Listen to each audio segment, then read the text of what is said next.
Good morning, beautiful people. It is Wednesday, the 29th of November.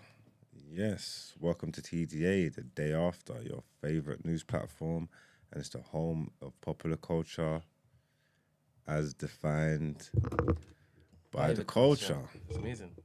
I like how you did say decided. I'm just saying it's different than what Esther does. I'm going to work on which one I prefer, but that was the right way. That was the right way. That was the first way. Probably the first time I've done it that way as well, isn't it? Yes. I think you started like early, but then you switched. And then you just stayed switched. You know what it is? That's about balance anyway. Yeah. But anyway, you know what it is already. Brought to you by the best in the business. You introduce yourself, please. They call me E-Man, the pro-black activist, TDA producer and news analyst. And of course, the melanin is jam-packed. And I am your host, 6 foot plus of pure temptation, Big Marsh from the east side of the bridge. Good morning, people. And yeah. You know, we must see when it is that you're not here. Why? As I was saying before, like, I see you as the chaos factor. And when it's not here, it's missed, man. Oh, thanks, man. I need to bring more chaos to the table. I see some things going on that I would have loved to be here to discuss in real time. Is that right? Yeah, a couple of certain things. Okay. You know, it's been going crazy out there. I leave you lot for one weekend and it's just gone mad. I don't have any context. Are you just making it up? Huh? Are you just making it up? Am I making it up? Yeah. No, there's been bare things going on. Well, I don't know about bare, but I've seen one or two things that, yeah, I would have discussed. Still no context. Yeah, I'm not giving context. That's all right. I'm not giving context. Everybody all right though, yeah? Everybody's cool. Can't complain. How are you? I'm all right. I don't think I'm jet lagged or anything, but I do think I need to just catch back up. Because once it gets to the night times, I realised that I was 4 hours ahead and I'm tired. And I haven't stopped since I come back as well, you know me.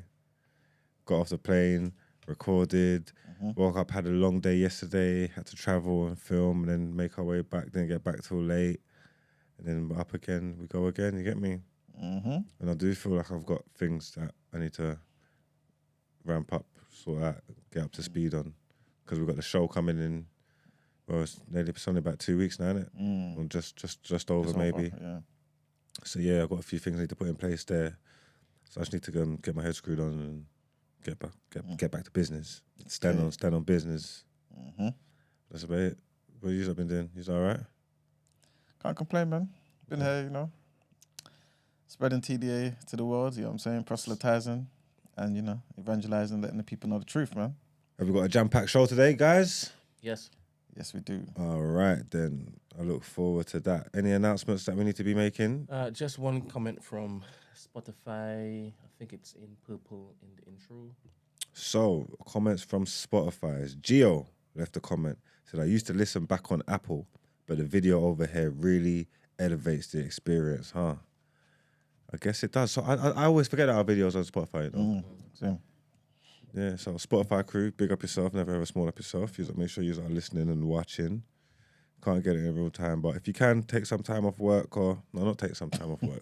don't do that. But I don't know, if you can shuffle something around to just get the life experience. Or maybe play it while you're getting ready for work or something, I don't know, innit? What time do people get ready for work? Is this a bit too late? Should they be working already by now? Nah, I think most people are on the way still, you know. On their way, making their way in and that. Mm-hmm. That's what I'm saying. Get a part of your morning routine. Get the coffee going. Get the TDA playing in the background. Yeah. Is it still Mental Health Month? It is indeed. And that's going to be related to our topic of the day, actually. Okay, then. Men's Mental Health Month. Topic of the day coming soon. Well, let's get into it. No further ado. Let's get some headlines out of the way.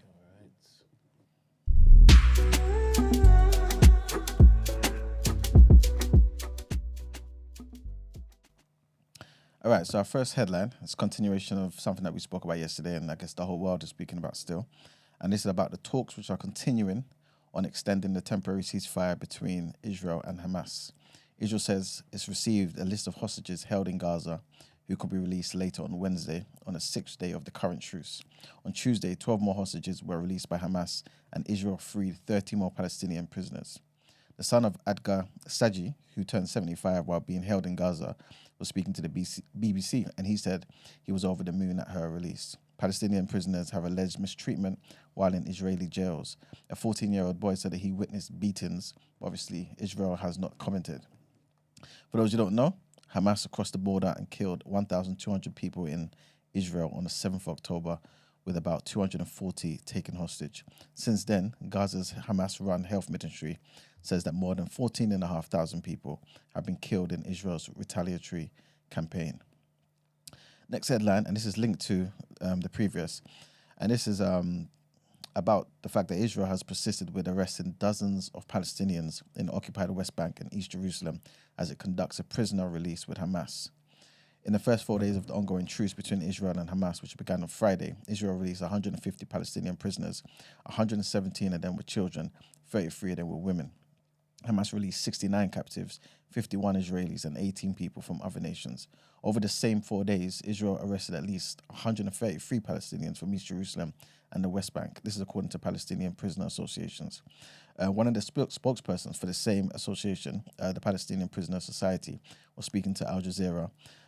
This person's name is Amani Sarane, and they said that as long as there is occupation, the arrests will not stop. People must understand this because this is a central policy of occupation against Palestinians and to restrict any kind of resistance. On Monday, the original 4-day truce was extended for another 2 days, during which an additional 60 Palestinians and 20 captives are expected to be released. And our last headline, I'm not too sure if you know about this, yeah? We spoke about it briefly yesterday, and this is, you know how recently, well, I guess over the past 2 years or so, right, we're getting a lot of African nations calling for a return of certain artifacts and things in museums and stuff, right? Greece has started doing this now. Yeah, right. They asked for their marbles back. Yeah. What do you think about that?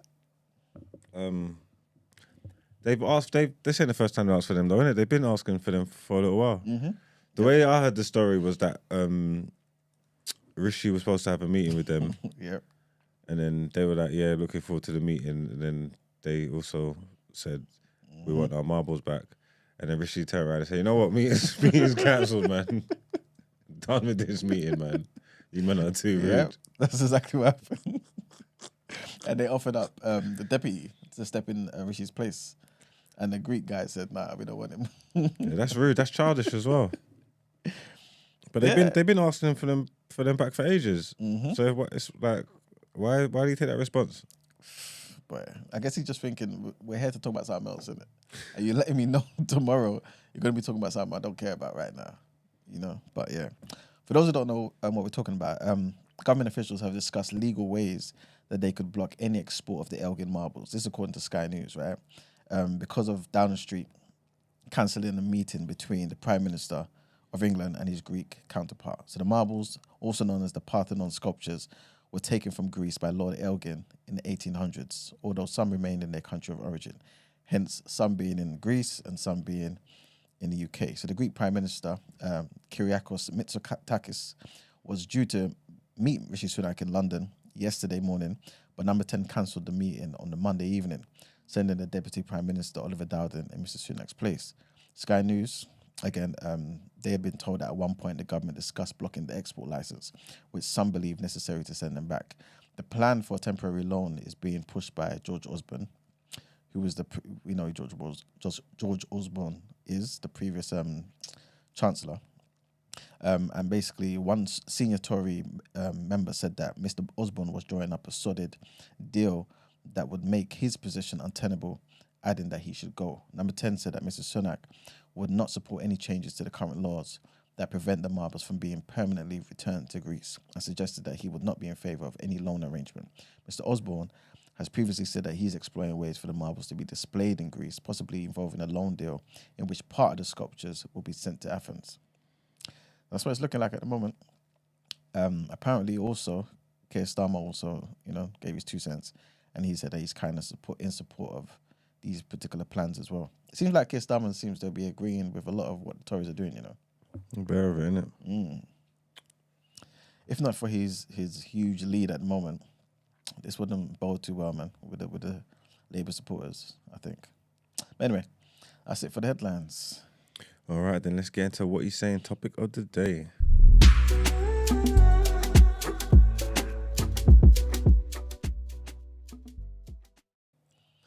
right, so today's topic of the day, like you kind of intimated earlier, we are coming to the end of Men's Mental Health Month.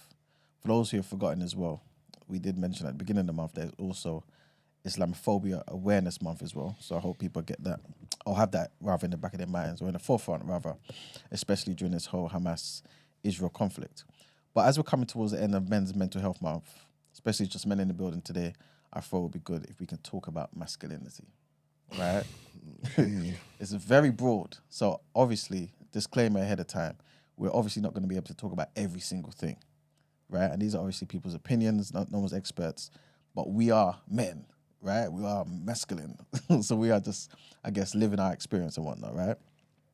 But before we get into the evolving definition of masculinity, because I feel like it's changed from when we were kids till now, right? And it looks like it will change by the time we're pensioners. What is everyone's definition of masculinity? So that we're kind of on the same page. I don't even know anymore. But I know there's an attack on masculinity. Okay.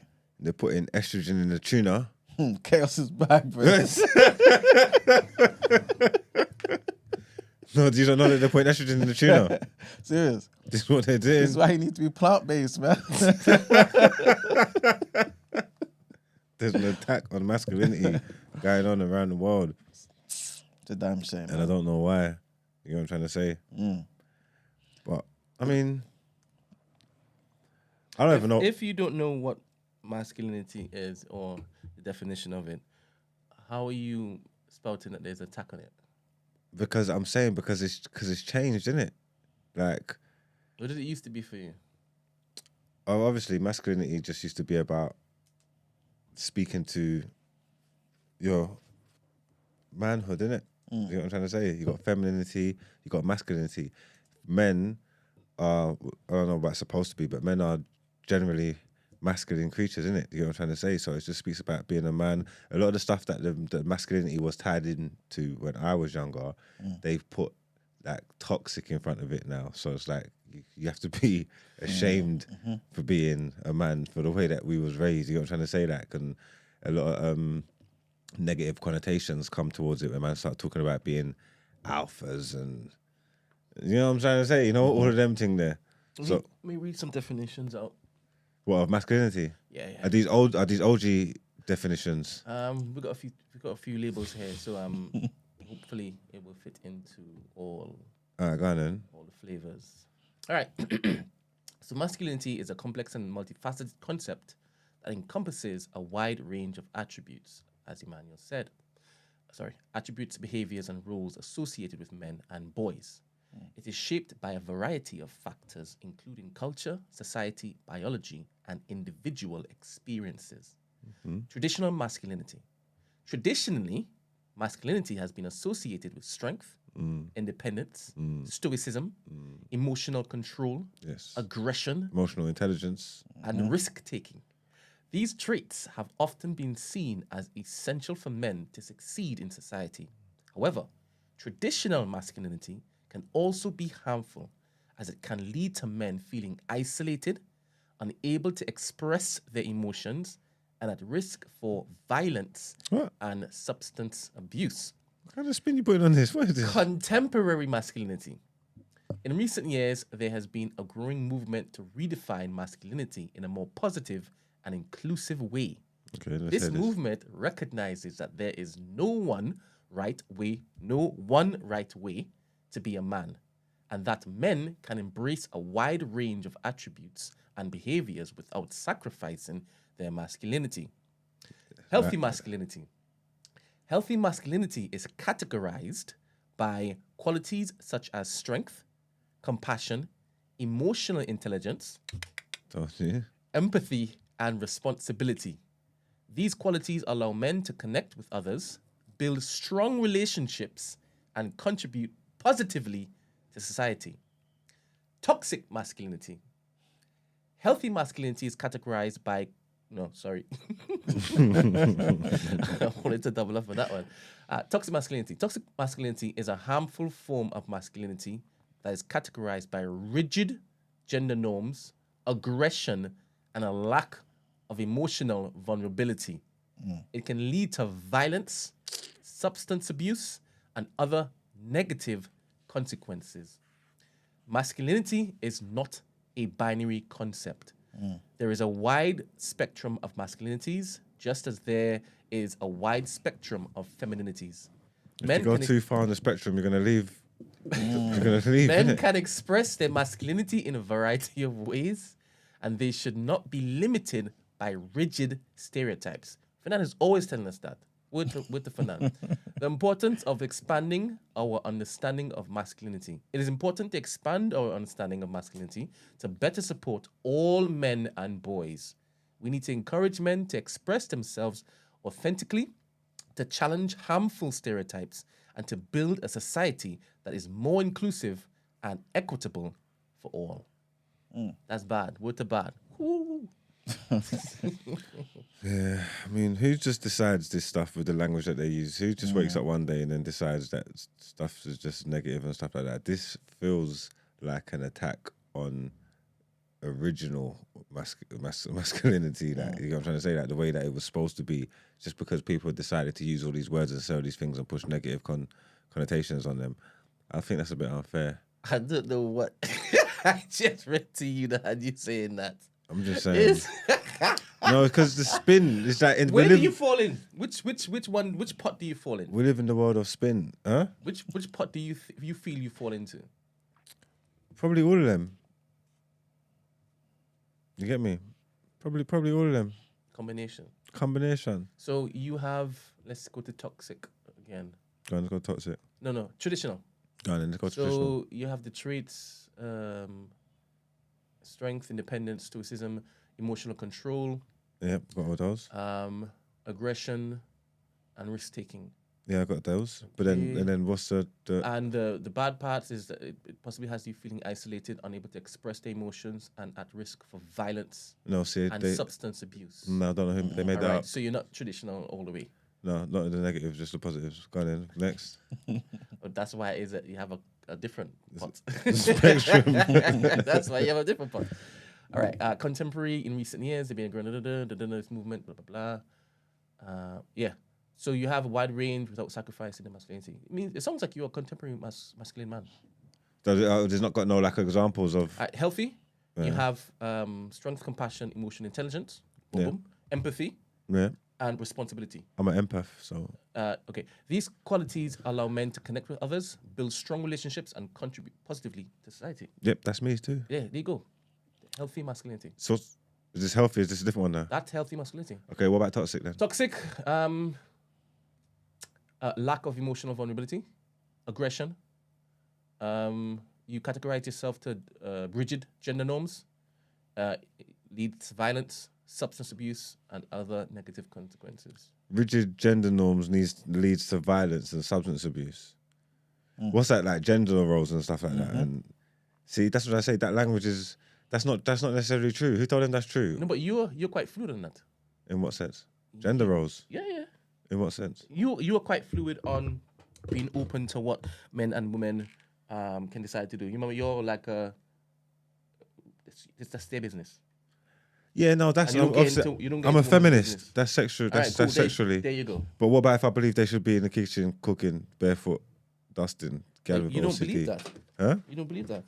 No, I don't believe that's all they're good for. Like some man believes that that's all they should be doing. I don't believe that. I think this is a combination. You know what I'm trying to say? I'm saying like, you should go out there, be a powerful woman, go and get it, but also come and clean up the yard. You get what I'm trying to say? Talk to me. Gal for clean, man. What's man talking about? Gal for clean. I need gal with OCD that want to put things right, put things in the right place because it needs a woman's touch. Is it because you have OCD?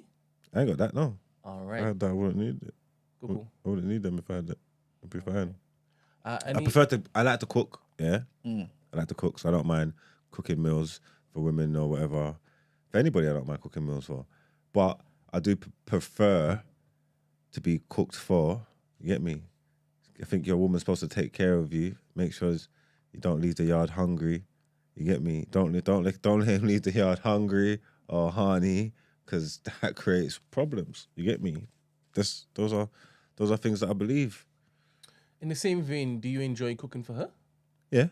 And you would enjoy satisfying her sexual needs. Yeah. So it's the same. Also, because the balance is there, equal opportunities. Yeah, you like to just say the part that would suggest or imply it's all one way. But you would, it's a 50-50 thing. Yeah. All right, I need you to stipulate that too. But this is the thing though, like when you kind of just talk from your perspective, it's like the world wants you to now go out of your way to then talk from the other perspective. Why do we assume that the other perspective no one cares about because you're only talking about your own?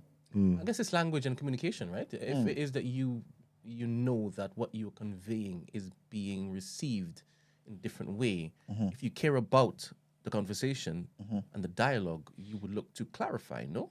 Yeah, I guess so. But I guess that's if someone asks you. You know what I mean? Like you may kind of from the jump just feel like this is just normal. You should just kind of know. You know what I'm saying? Clarification is I guess when someone needs to understand further. You know what I'm saying?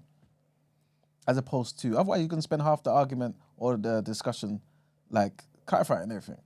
I don't know. If you're in a position where communication is important, you be as clear as possible. Yeah, for sure. All parties. Yeah. So I don't know if this is a problem.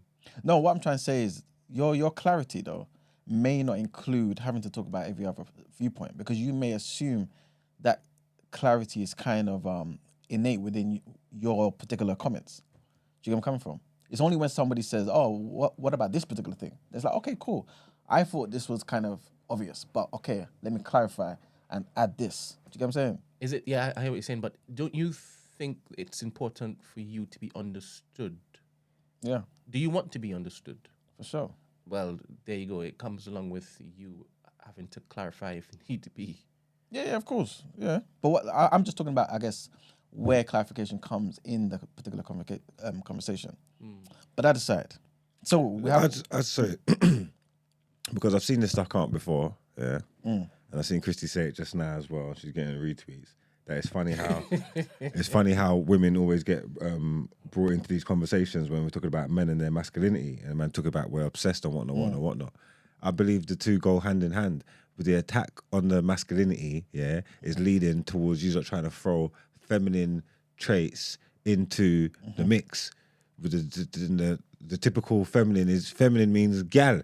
You know what I'm trying to say? So that's why the two go hand in hand especially when you speak about masculinity in this day and age, because you are trying to throw certain, you know what I'm trying to say? Yeah, you are trying to muddy the water. So I think it goes hand in hand. How are we not going to talk about femininity when we're talking about masculinity? Yeah, it's the yin and the yang, man. This is yin and yang. You get me? They go hand in hand. So I think that's the reason why it always happens. I don't know. What message are you sending to Christy to shut them out? No, I just she asked a question. I was just giving her an answer. I would like Christy to call up, to be honest. Just giving her some I don't clarity. like how you're talking to her. Bowie, man, don't beef me. You gonna call up? Call up.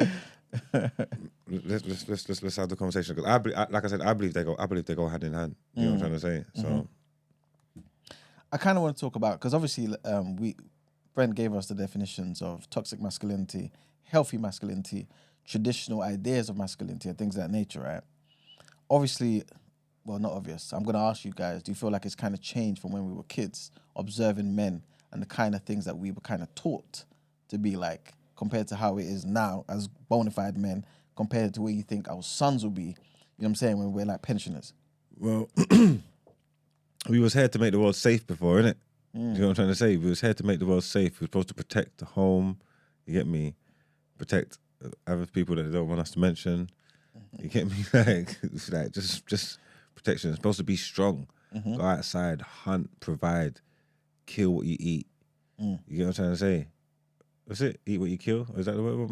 All that kind of stuff anyway. You know what I'm talking about? Hunting, providing, security, protection, all these things, innit? So we're supposed to be strong. We was made to be world beaters, conquerors, all of these things. And now they want us to just cry and things. They want us to cry and like do textiles. They want us to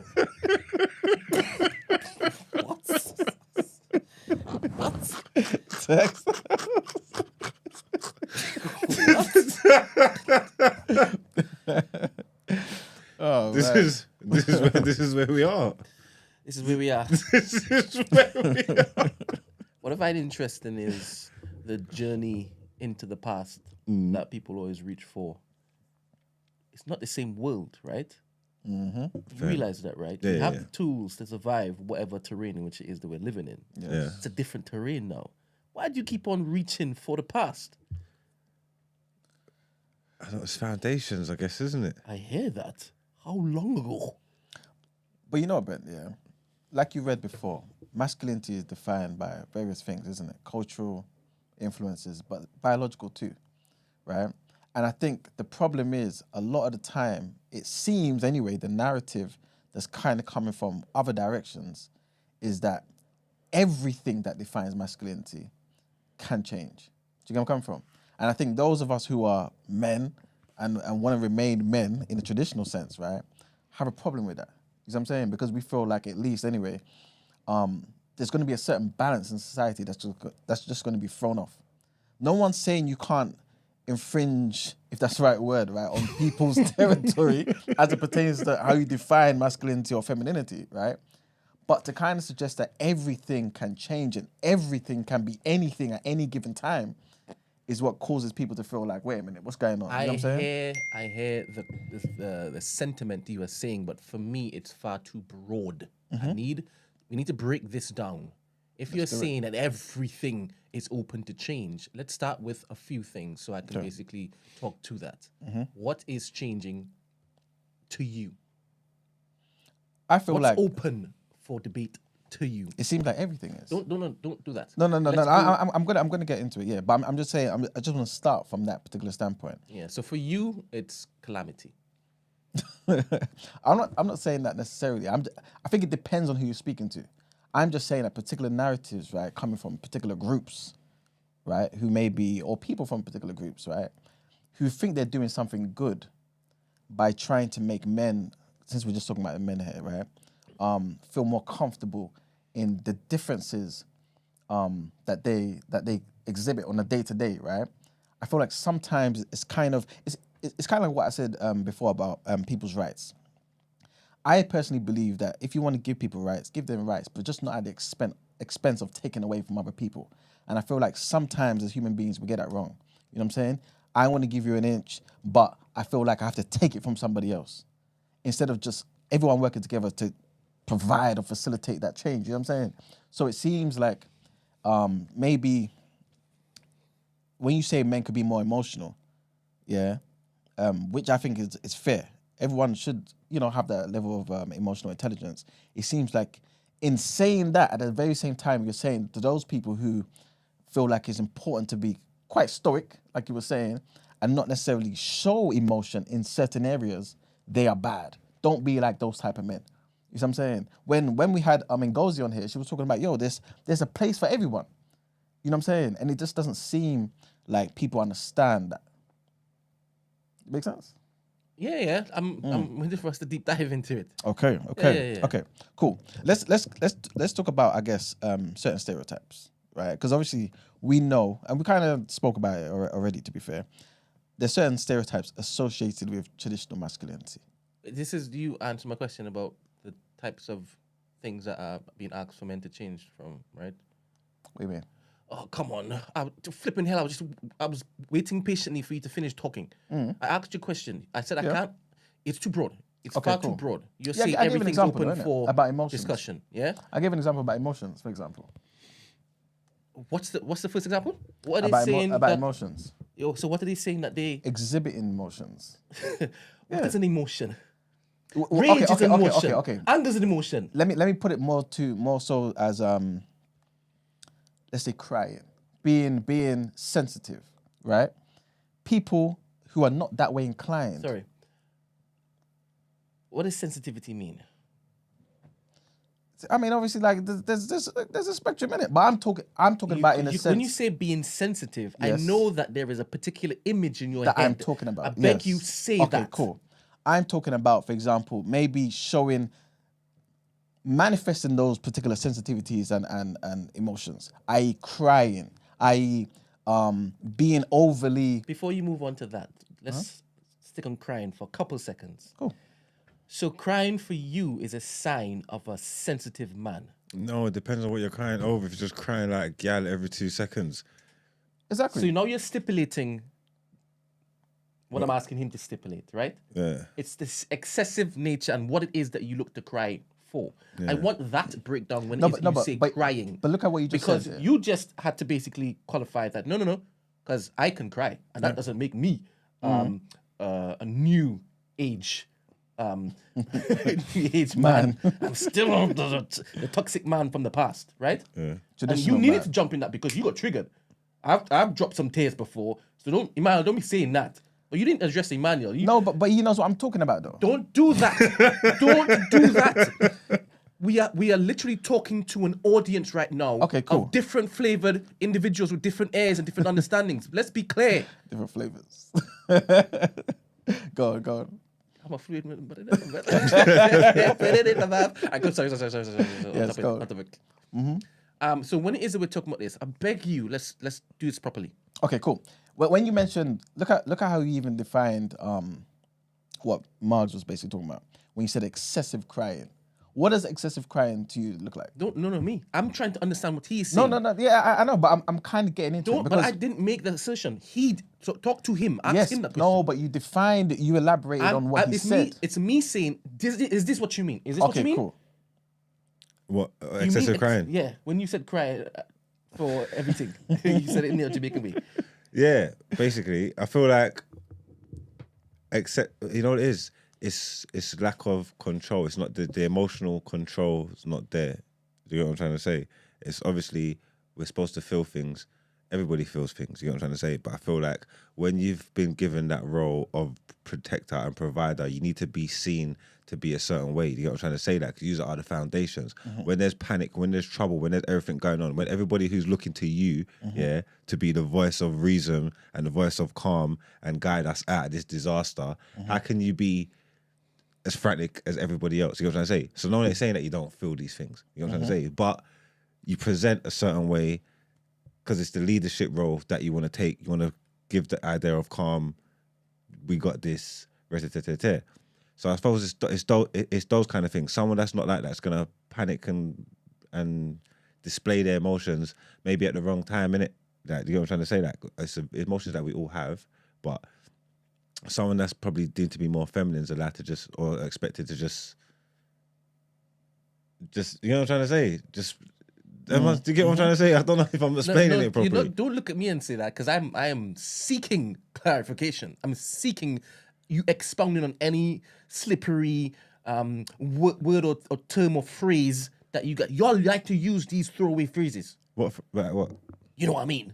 No. You do know what I mean though, because no, specify, because they're different quarters of society, right? Everybody wants a particular thing for a particular person.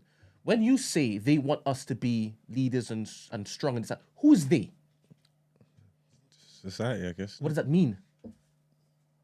The world. This is the way we was raised. But so you're saying that's what they want. But then y'all are saying also what they want is this, to remove all of that. So that's the new thing coming in. That's the attack on masculinity. All right, so you're saying they wanted us before. They wanted us to before, be strong, but yes. now they want you all to be weak. Because they wanted us to go to the war and thing, and then now the way the world's fighting, we probably don't need that many soldiers on the ground and thing. So they don't need the cannon fodder anymore. Now they're changing. You get me? Society is different. You know what I'm trying to say? All right. Society is different. Before they wanted us to be strong men. Which players in society want this? What now? Yes. What for us to be new men? Yes. I don't even know who the. So when you is say it they, it Illuminati? confuses me. Is it? Right. It might be. All right, have a minute to think. Emmanuel. Be Illuminati. I'm not gonna lie to you. Which players in society want this? I think there's it could be coming from different angles. All right, let's put let's pick one for example. If we look at suicide rates, and I kind of want to get into that, right? We know that there's going to be a contingent of society that is trying. Like I said, remember, I believe a lot of these people's intentions are good. We know there's going to be people who say, you know what, let's delve into this. Let's look into why men are dying at the rate they're dying. I'm going to mention some stats in a minute. and then looking at those causes. And then obviously a lot of those causes, you can only attribute them to, I guess, external stimuluses or something that is, I guess, innate in the definition of masculinity, because it's happening to men, right? And men obviously attribute masculine traits and things of that nature. And so in order to change those particular things, we have to look at those traits, those attitudes, those behaviors, and ask ourselves, is this actually a good thing? And because we're trying to stop something that's rampant throughout society here, unfortunately, it seems like we're trying to throw out the baby with the bathwater instead of maybe being a bit nuanced in how we kind of attempt to get rid of certain things that I think are necessary in society. So, for example, like Marx was saying, when it comes to certain situations, maybe war, it comes to, like the example Ngozi gave as well when she was here, if a plane was going down, you need certain people to have certain behaviors, certain traits, a certain calm, to have that emotion. You can be emotional, right? You can feel everything inside, but to display it and be as scared and frantic as everybody else on that plane, for example, it's unproductive. Everyone's dying, you know what I'm saying? But if someone can remain calm and composed, I'm not saying necessarily it's just men that can do this, but a lot of these strengths, these traits are associated with masculinity. Sorry. You see what I'm saying? So, the example you gave with the airplane. Okay. And the emotional man being scared and afraid in that moment. Okay. As opposed to calm, serene, and ready to basically lead in that moment whilst everybody's going down. When you look back to the past,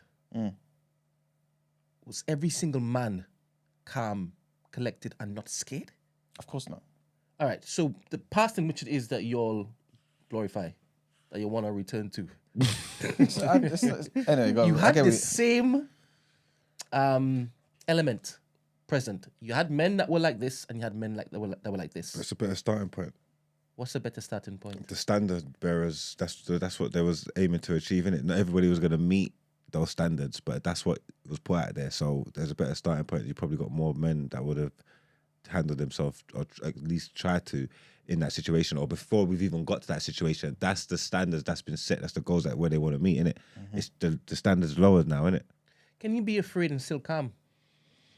I feel fear in the face of danger is very important to a response or your reaction.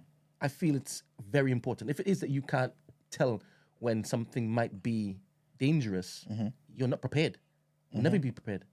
Yeah, but noticing that like fear and danger and that's two different things. Like you could be like fearful of something that might never happen. It's 'cause he mentioned it just now. The danger's imminent. He mentioned it. That's why I asked if back in the day there were men that were afraid.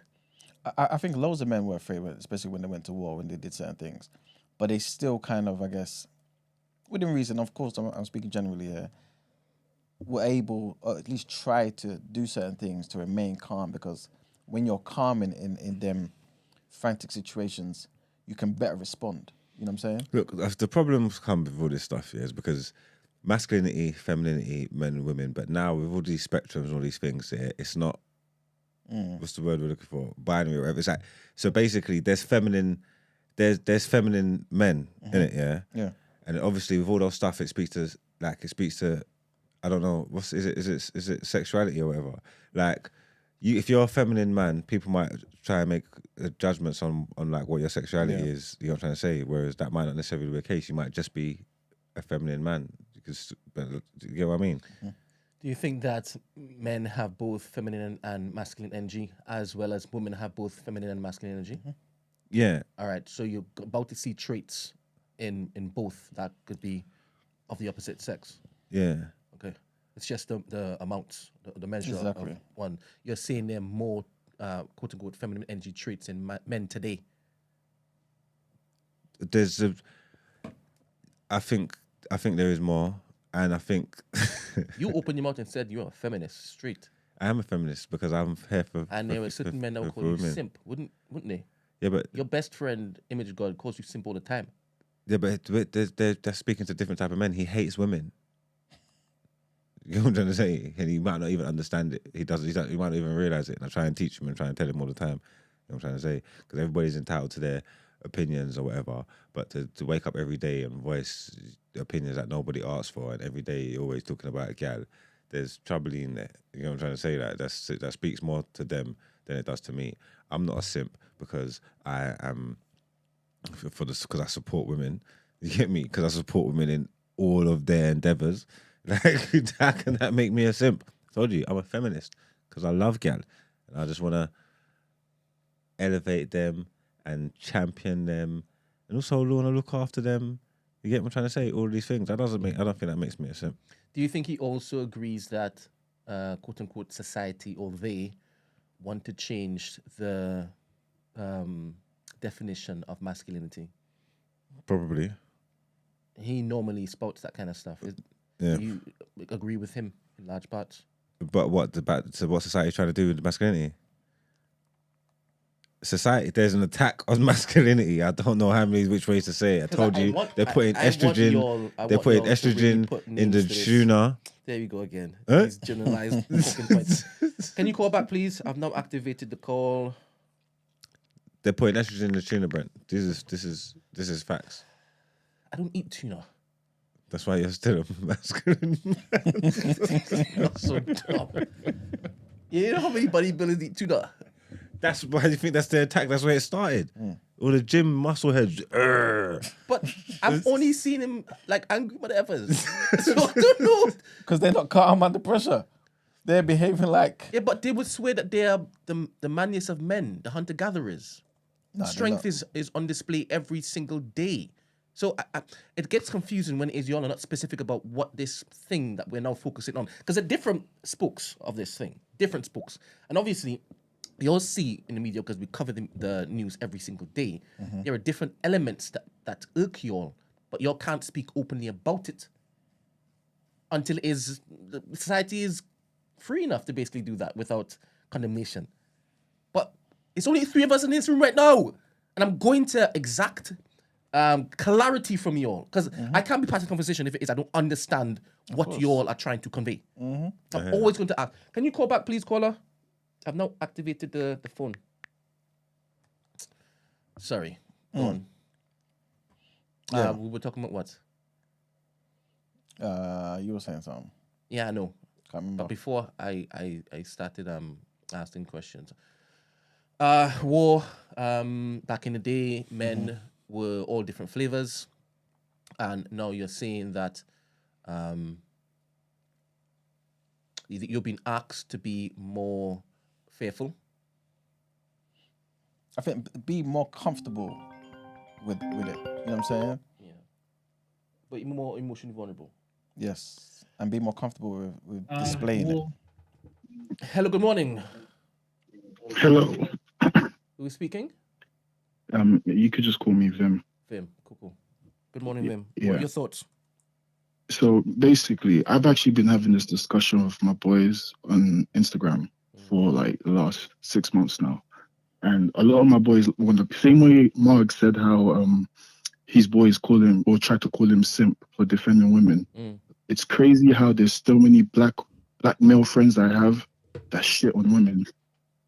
And a lot of them want to call themselves masculine, strong. But I'm like, why do you call yourself these things? But you're so open when it comes to shitting on women, especially black women. I don't get it. Because I tell these guys, if this is what you truly believe about women, go tell your mother what you think about single mothers. A lot of my friends have single mothers, but they shit on women so much, and it breaks my heart, man. I'm not going to lie to you. It breaks my heart, especially since this Andrew Tate thing came out. A lot of men turn toxic, and they think it's cool. They think it's the in thing. Is this what you need to be in order to be a man? And it's like, fam, all you men sound like women beaters. All you men sound like you want to hurt women just because other men are living life. Like, I don't know if you men are seeing on Instagram this baby alien, this little disabled youth that's beating these porn stars on Fan Boss. A lot of guys in my group chat, they're hating on this little disabled boy. And I'm like, let man live. Why are you mad at women? Because this disabled boy is enjoying his life. Let him live. But today masculinity is out of whack, man. And a lot of men really don't understand what it means to be masculine. Back in the day, it was. So that's Sorry, about so balance, what though, were you man. gonna say? Because I saw that gal when she was there with one of them, and I did say, look, she's doing God's work. That's a good deed. Them man, they might. I don't know where them man was gonna get crutches from. So she is helping You them. get me? You get me? But at the same time, I see the footage of her getting when they're battering her, and she's dealing with both of them at the same time. And I'm letting you know now she is. Yeah, it's a calamity. No, It's mad. her stock is in the mud. So two things can be true at the same time. She's doing good works, yeah, and more power to them because these little pimps need loving too. You get what I'm trying to say? So I herald that, but at the same time, she is done out here.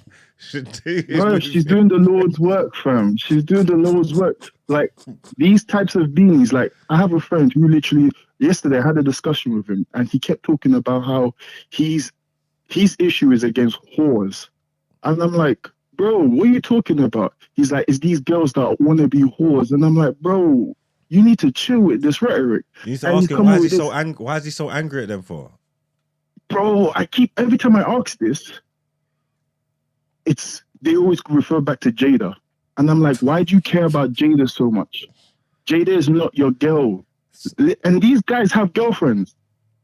I'm trying to work out what they're so angry about. That's what he calls me a simp for, because he always wants to talk about whores and OnlyFans girls and whatnot. And I'm saying these are the same type of guy that you can't get, that you're probably in the DMs trying to move to, that you're watching their nudes and thing, lusting after them, but you can't get these guys. But then now you want to openly be talking shit about them all day, every day, and no one ever asks you nothing about them. They don't care about you. They don't live in their life. So if you're allowed to feel how you feel, but why are you trying to stand on the side of the mountain shouting it to everybody who ain't listening every day? This is what I want to understand. You know what I'm saying? If that's how you feel, just feel how you feel and keep it in your chest. No one ain't ask you to come up here and spew hate. You know what I'm trying to say? To them, because I exactly what you just said is what I explained to them in the group chat, and I get called a simp, a woman lover, and I'm like, right, when is this become wait, there's woman lover. What is that? It's now a derogatory term. Yeah, it's now an insult, fam. What, a woman lover? Crazy. Yeah, bro. And I'm thinking, like, you men, like, it's like these Donnies hate girls so much. It's like, bro, you might as well be gay. Like, what are you doing? This is what I was talking about before, when I was talking about people's intention. Like, their intention might be good because they're trying to sway the balance back to what they think should be the norm. But they've gone so far left now, they're talking about what? Women love is a bad thing? That's crazy to me. This is insane. I don't think their intentions are good. Crazy. No, I'm saying it might have started that way. What it used to be like. No, because they feel as though that traditional manhood is being attacked. At least that's what I'm assuming anyway. You know what I'm saying? So I think a lot of them are trying to be like, no, like we need to be men in the traditional sense because it's necessary. But you guys are attacking. So this is how we're going to try and combat it. Nah. And then you get to this position where you're talking about, hey. It's very loose. The fact that he's saying that he feels that his brethren's like seem to flipping hate women. No, but I'm not talking about necessarily his boys in particular. I'm talking about people that think like this. You know how many of these people think like this?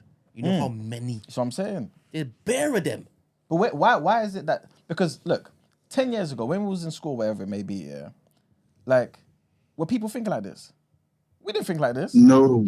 Where's this coming from? Didn't. It's all this red pill, Andrew Tate, manosphere, MGTOW BS that's on the internet. Yes, look, I'll give you one little story before I go. Yeah, like a couple months ago, I had a real serious altercation with my partner. It got so heated that was the first time in 7 years me being with my girl that I said to her, "You've made me so angry. I actually feel like hitting you, but I'm not gonna hit you. But you've pushed me to that point that I feel like hitting you." And she was like, "Raw, I didn't think I was going to get you that mad." And I'm like, I'm using all my restraint to not want to do this right now. So I go back to the group chat to talk to my boys about this. And one of them's telling me, "You see why toxic masculinity is needed?" And I'm like, bro, if I exhibited toxic masculinity, I'd have been getting arrested for battery. Yep. I'd have been getting arrested for all kinds of fuckery. And I found it weird that my own boy would tell me this. And it's heartbreaking, man. Like, a lot of my friends are going down this red pill road, and it's crazy. Can I ask you what she done to make you want to be so mad? I want to know too. She spoke ill of my mother. I understand. Yeah, and my mom went in the room, but I made her call my mom to apologize because you don't talk about my mother like that. Well done. But I don't thought know. me She ain't being no a mama. man, What you say? I don't know. What you say? She ain't no I mama. was gonna say me being a man is me showing restraint. Mm-hmm. Yeah. I felt a wave of anger that I thought I couldn't control. But when I tell you I had to bite my tongue that day, You might be and orange for pill. me, bro, I think I'm purple pill. I'm a bit of the red and a bit of the blue. Like I don't subscribe to one or the other. I feel like I fluctuate when needs be. There's days where I put my foot down with my girl, but there's some days where I ease and press. I know when to ease and press. I know when to give my girl leeway for her to be a woman, and I know when I need to put my foot down for me to be a man. But the fact that a lot of my boys lack this, it doesn't give me high hopes for dudes in the future. And I just became a father, and I'm scared of the young generation of men, because if this is what men them my age are thinking, yeah, the youth are lost. Like, look at what with that boy that stabbed the girl in South London because her friend told him to stop talking to her friend or whatever. A lot of these men don't know how to control their emotions. Vim, I have to ask, that same person, if it was a stranger, let's say a woman on the street, mentioned your mom in the same manner in which it is the familiar woman of yours mentioned your mom, would you have been violent to that woman? No. So what would a restraint have been then? For the stranger woman? You showed restraint because you were 7 years deep with your partner, right? There was familiarity. I didn't want to just throw everything away. But a stranger saying the same thing, how would you show restraint? Wouldn't you be violent?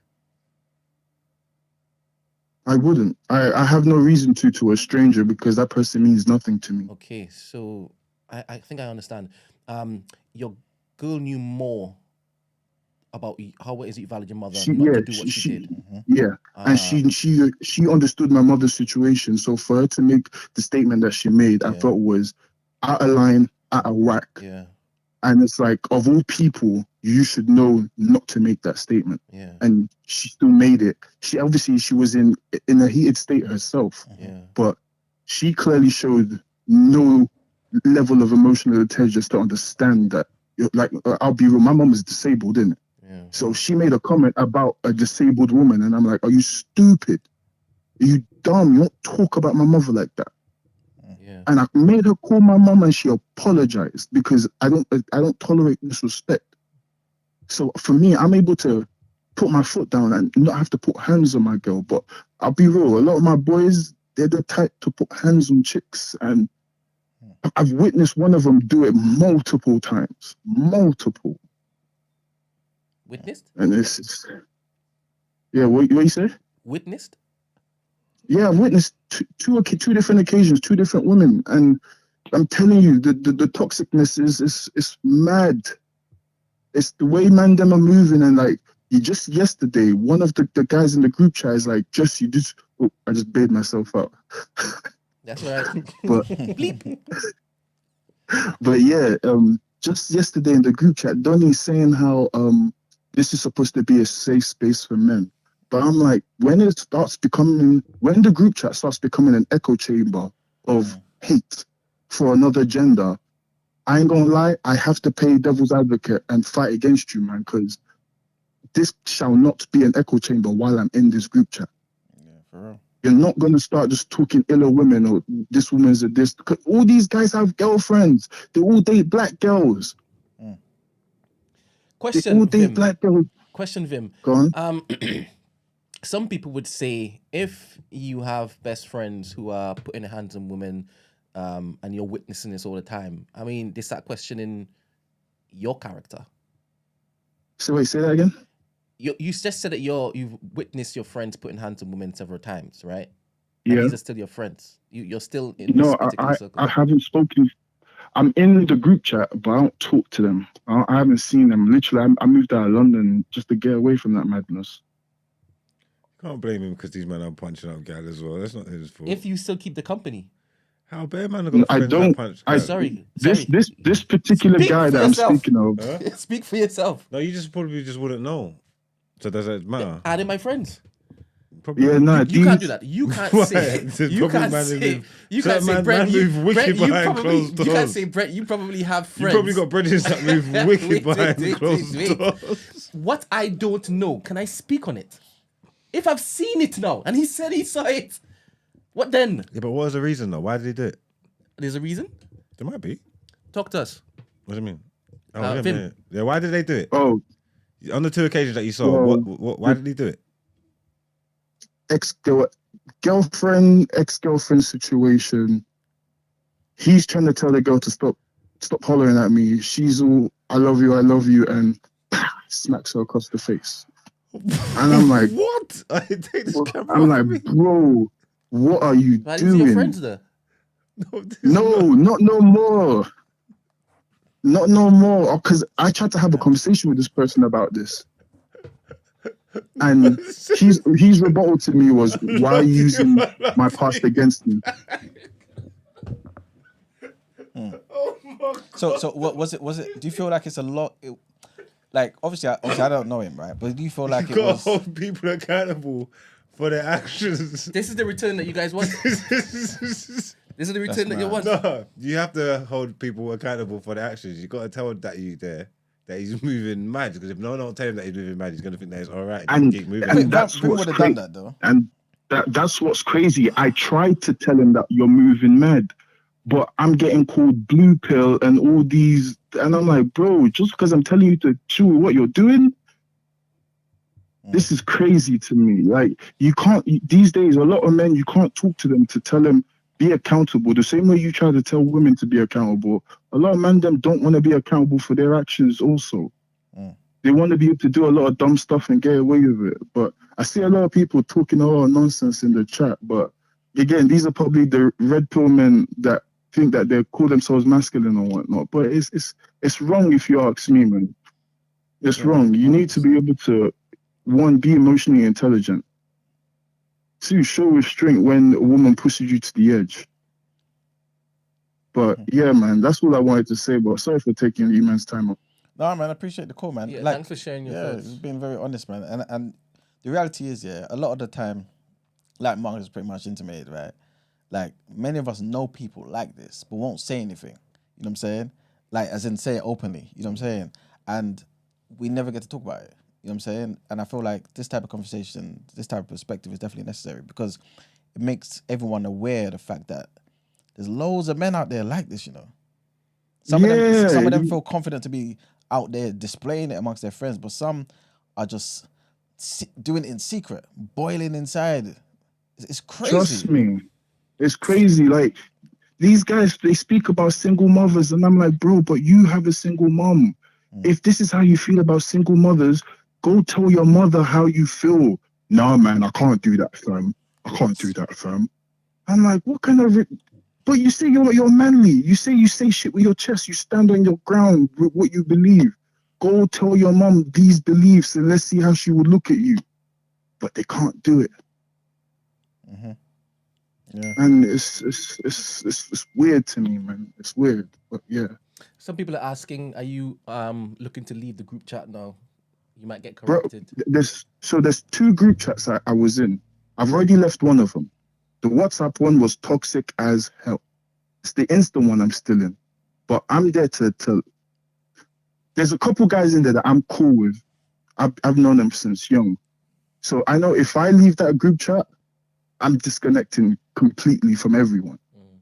So it's these particular friends that are more or less still keeping me in that group chat. But if it wasn't for these people, I'm telling you, I'd have been out of that thing a long time ago. But in terms of chilling and jamming with these guys, I don't do it. I really don't do it because I don't want to be in a situation one day where I'm in a club and they hit a girl because she said no to them for some particular reason. But yeah, man, like the toxic masculinity is getting out of hand so much. But a lot of guys will mask it up and paint it as, yeah, it's us being masculine. We need to be masculine. But bro, like you can't be hating on women and then you want to go mash women. It don't make sense to me. It don't make sense. But yeah.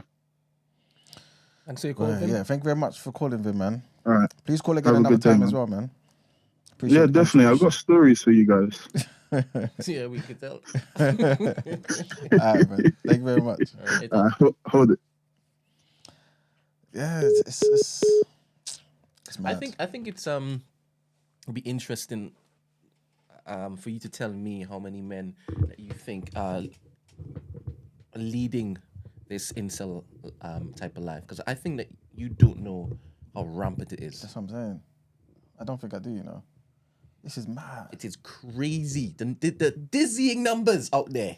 Dizzying. It's sad, man. No, man, you know, it's again. I think that internet's not a real place. I don't think, like, even that example that he gave. I don't know where you meet a lot of men that are moving like that. I know it's easy to say that, yeah, the numbers and there's this, there's that, but I feel like they're just allowed minority. You know what I'm trying to say? Like, obviously, the internet allows you to get your voice across, but I think it's just like a really loud minority, because in real life, yeah, you don't really see men that are moving like that. Like, even that scenario, that situation that he said that he's witnessed twice, whatever, yeah. Sorry for laughing. Obviously, I'm not laughing at the scenario. I'm just laughing at the one. This is of what he's telling me. That's not a scenario that, like I've even bucked in my life. You know how many times I've been around the sun? Like, that's not like a common thing. You know what I'm trying to say? So it's always to say it and put it out there. It's like fear-mongering and all this propaganda and shit like that. But that's not like a common reality for a lot of people, because man ain't moving like that. Question. I think it's definitely a minority. Stop. Don't start saying that. Black Rob, can you give me a second, please? Sure. I can guarantee you, I'm making a loud statement now, right? A loud stat. I can guarantee you, you talk to any girl, you have 10 girls, random, 9 of them would have a story that speaks to that. 9 of them. As in, And not it may not be a physical slap. It may be elements of that rage, that loss of control, emotional control. Do you understand? 9 of them. Brent, do you make a difference though between that rage and them getting hit? I think there's a difference, because one's physical and one isn't. Yeah, but that doesn't mean one is less harmful than the other. Sorry. Okay, that's good another morning, conversation, Black Rob. What are your thoughts? Talk Morning. to us. Morning, guys. I've got lots to say on this subject. Always love the gender topics. But first of all, the last caller, I don't wanna attack him, but I wanna kind of think. Like, I got friends, yeah, that I've got like I'm quite opinionated, as you guys know, and I've got lots of moral convictions, and all my friends know this. So there's certain friends that I think might be wayward, but I've never seen it, because they know that if they try to bring that shit around me, it wouldn't, like, I'm very black and white on certain things. So that even if they're doing a madness or something, I've never seen it, or they've never presented it in my presence, because they know that it wouldn't stand. And I will go as far as to saying that if a guy can slap a girl in front of one of those boys that doesn't agree with that, he don't respect you as much as he doesn't respect women, because none of my friends could do that in front of me, even if they did that. And I don't think none of them do that, but they know that even if they wanted to do that, they can't do it in front of me. Do you know what I'm saying? Mm-hmm. So maybe he doesn't command maybe there's, it sounds weird, but like, there's a healthy level of masculinity that is good to have sometimes. You say toxic, but there's a healthy level of masculinity that you need to have in order to command respect amongst other men. And the ones that don't do that, anything goes. So like, as I said, that there's no world in which my friends would slap a girl in front of me, even if they wanted to do it. Do you know what I'm saying? Because they know there'll be repercussions from me. Not even if they don't respect the girl, they won't do it in front of me. So maybe even he needs to what would you do? A bit more of his authority. Do you know what I mean? What repercussions though? What would you do? No, like, I don't even know what I'd do. Like, I don't know if I'll fight him there then or something, but it'll be a big thing there and then. I'll address it there and then. Do you know what I'm saying? Yeah, but we don't know that Vim didn't do that. It sounded like Vim did do that. Vim would have stopped him and told him, "Yo, chill." Okay, maybe that's the case, but I don't know. I don't know. I think anyway. Let me not cast suspicion on someone I don't know, innit? But like, anyway. But yeah, masculinity. Mm-hmm. I think there is an attack on masculinity, yeah, because if you look at, people keep talking about Andrew Tate. I'm not so interested in Andrew Tate and what he preaches. I'm also interested in why it's so popular. There's been a concerted effort to feminize men and masculinize women. I don't know if that's even a word, but do you know what I'm saying? And through media, do you know there's this word called psyops where there's like I think there's like almost like a the word I use is like a media buck breaking of men. So what they do is that like over years, there's the narrative of men, and what Marx is saying is so true. If you look at even TV shows, the husband in most sitcoms now is normally a fool, and he just gets by because of his smart wife, and that was never the case. Like in like before, say what you want about like look at Mauritius' dad, look at Uncle Phil, look at and then now if you look at like Modern Family, look at Homer Simpson, look at all the TV shows, the husband's a fool and he just about gets by because of his and there's lots of different things that they do, like small little like media tricks that they do to try and denigrate men, because it's easier. You know, whenever a country goes to war and then they lose, the country that wins, the first thing they do is that they either kill or enslave all the men of fighting age and because they're the ones that are going to cause a problem if there's a revolution. If you can get rid of their men, then it's easier to manipulate the society much, because men are a bit more men are naturally more aggressive, more like they're fighters, whatever. So if you want to subjugate a country or community, you first of all get rid of the people that are going to be the aggressors. That they did that in with the slaves, with buck breaking. They did that in like other countries where so that was what you do in like war times. What you do now, war's a bit more nuanced. War is not fought with spears and swords. It's fought through media campaigns and propaganda. So how do you like if you want the world to sway a certain way, you have to first of all get the men out of the picture, because a lot of men are like when you put something in front of them and that doesn't make sense, to be that way, that's stupid. I'm not doing that. So if you first of all you need to make them a bit more. And when I say effeminate, not even like it's not a derogatory term, because there's power in femininity, but it's more dangerous for a man to not have control of like to have control of his emotions than it is for men. And I'm gonna get a lot of hate, but like a lot of guys that are not as masculine. Okay, let me go to this. A lot of the school shooters that you find in America are guys that can't control their emotions and are actually like incels. Actually, more are not. They think that they're masculine, but actually they're actually the furthest thing from masculine. They're the ones that can't control their emotions, and that's more dangerous. A man that can't control his emotions is more dangerous to society than a man that's masculine. But there's obviously there's toxic masculinity. There's masculinity where you go too far, and I think the people in BIMS groups are just a byproduct of watching all this content and then taking the worst parts of it, and rather than like having the nuance to understand what's trying to be said. Because I can watch all this Red Bull content, I can take like the good parts of it, but most people are going, "Oh, women are whores," and that's a very like rudimentary. A lot of people don't pass English literature because they just understand. They understand like the surface level meaning of things rather than really digging deep. What they're trying to say is that, hey, men are becoming a bit more too effeminate, and this is affecting society. Testosterone is low. A lot of people are getting ED and all that stuff. A lot of people can't. There's a lot of byproducts, lots of suicide, and this is a byproduct of men losing their place in society by not being masculine. And you can be masculine in a way that is not toxic, the same way that you can be feminine without it being like you're losing your they even turn femininity into something that women don't want to aspire to, because they associate femininity with being subjugated. But a true feminine woman knows how to use her femininity to even get anything they want in life. Like not in like a transactional way like these Cardi B's and all that stuff, but more in like my girl can basically influence me. She influences me quite a lot, and she knows how to get me to do a lot of things, but without and even if it's by influencing me, by appeasing to me, but without having to fight masculinity with masculinity. We're complementary tools. We're complementary to each other.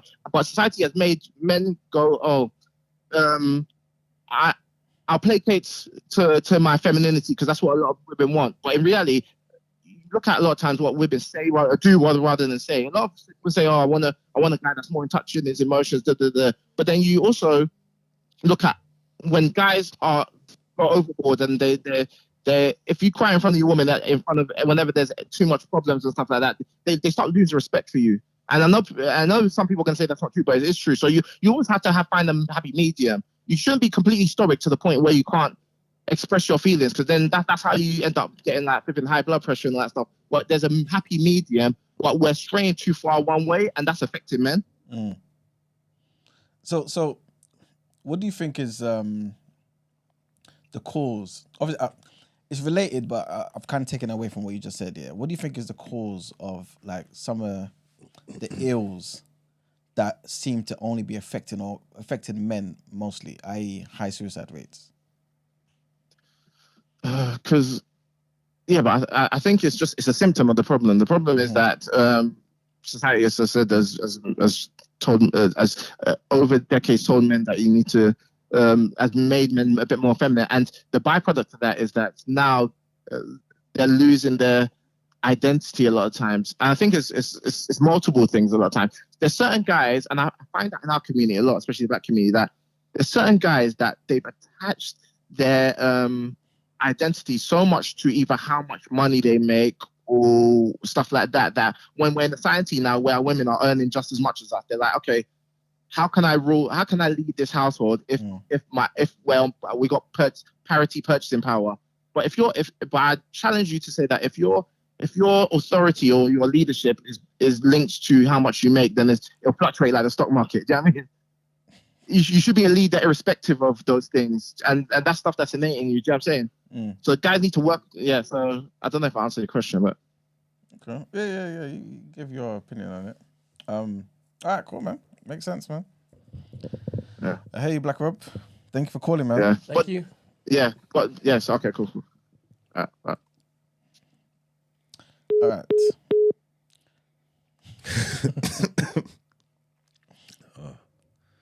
I thought he was going to say something. No, that was eventful. I'm in two minds. I don't know if I want to shut up or actually I'll probably let you lead. Well, like I was saying earlier. Oh God. I appreciate this, to be honest. I like when it is that the phone line is popping off. Good morning. Yeah, no, it's lit. I'm just worried about what's going to be said. Good morning. What's your name and what are your thoughts? Morning, Matthew here. Thank you. It's a really big topic, this one, when it comes up, but it's a favorite of mine. I was hoping that I could contribute by reading the introduction to one of my favorite books. It's called King, Warrior, Magician, Lover, and it explores the archetypes of masculinity from like a Jungian perspective, which is like a psychologist, Carl Jung. Yes. It should be about 2 minutes. Is that all right? That's fine. Yeah. All right, cool. During Bill Moyer's recent interview with the poet Robert Bly, A Gathering of Men, a young man asked the question, where are the initiated men of power today? We have written this book in order to answer this question, which is on the minds of both men and women. In the late 20th century, we faced a crisis in masculine identity of vast proportions. Increasingly, observers of the contemporary scene, sociologists, anthropologists, and depth psychologists are discovering the devastating dimensions of the phenomenon, which affects each of us personally as much as it affects our society as a whole. Why is there so much gender confusion today, at least in the United States and Western Europe? It seems increasingly difficult to point to anything like either a masculine or a feminine essence. We can look at family systems and see the breakdown of the traditional family. More and more families display the sorry facts of the disappearing father, which disappearance, through either emotional or physical abandonment or both, wreaks psychological devastation on the children of both sexes. The weak or absent father cripples both his daughter's and his son's ability to achieve their own gender identity and to relate in an intimate and positive way with members of both their own sex and the opposite. But it's our belief and our experience that we can't just point in any simple way to the creation of modern family systems, important as this is to the crisis in masculinity. We have to look at two other factors that underlie the very disintegration. First, we need to take very seriously the disappearance of ritual processes for initiating boys into manhood. In traditional societies, there are standard definitions of what makes up what we call boy psychology and man psychology. This can be seen clearly in the tribal societies that have come under careful scrutiny. of such noted anthropologists as Arnold van Gennep and Victor. There are carefully constructed rituals for helping the boys of the tribe make the transition to manhood. Over the centuries of civilization in the West, almost all these ritual processes have been abandoned or diverted narrower and energized channels into phenomena we call pseudo-initiations. We can point to the historical background for the decline of ritual initiation. The Protestant Reformation and the Enlightenment were strong movements that shared the theme of the discrediting of ritual process. And once ritual as a sacred and transforming process has been discredited, what we are left with is what Victor Turner has called mere ceremonial, which does not have the power necessary to achieve transformation of consciousness. By disconnecting from ritual, we have done away with the processes by which both men and women achieve their gender identity in a deep, mature, and life-enhancing way. What happens to a society if the ritual processes by which these identities are formed become discredited?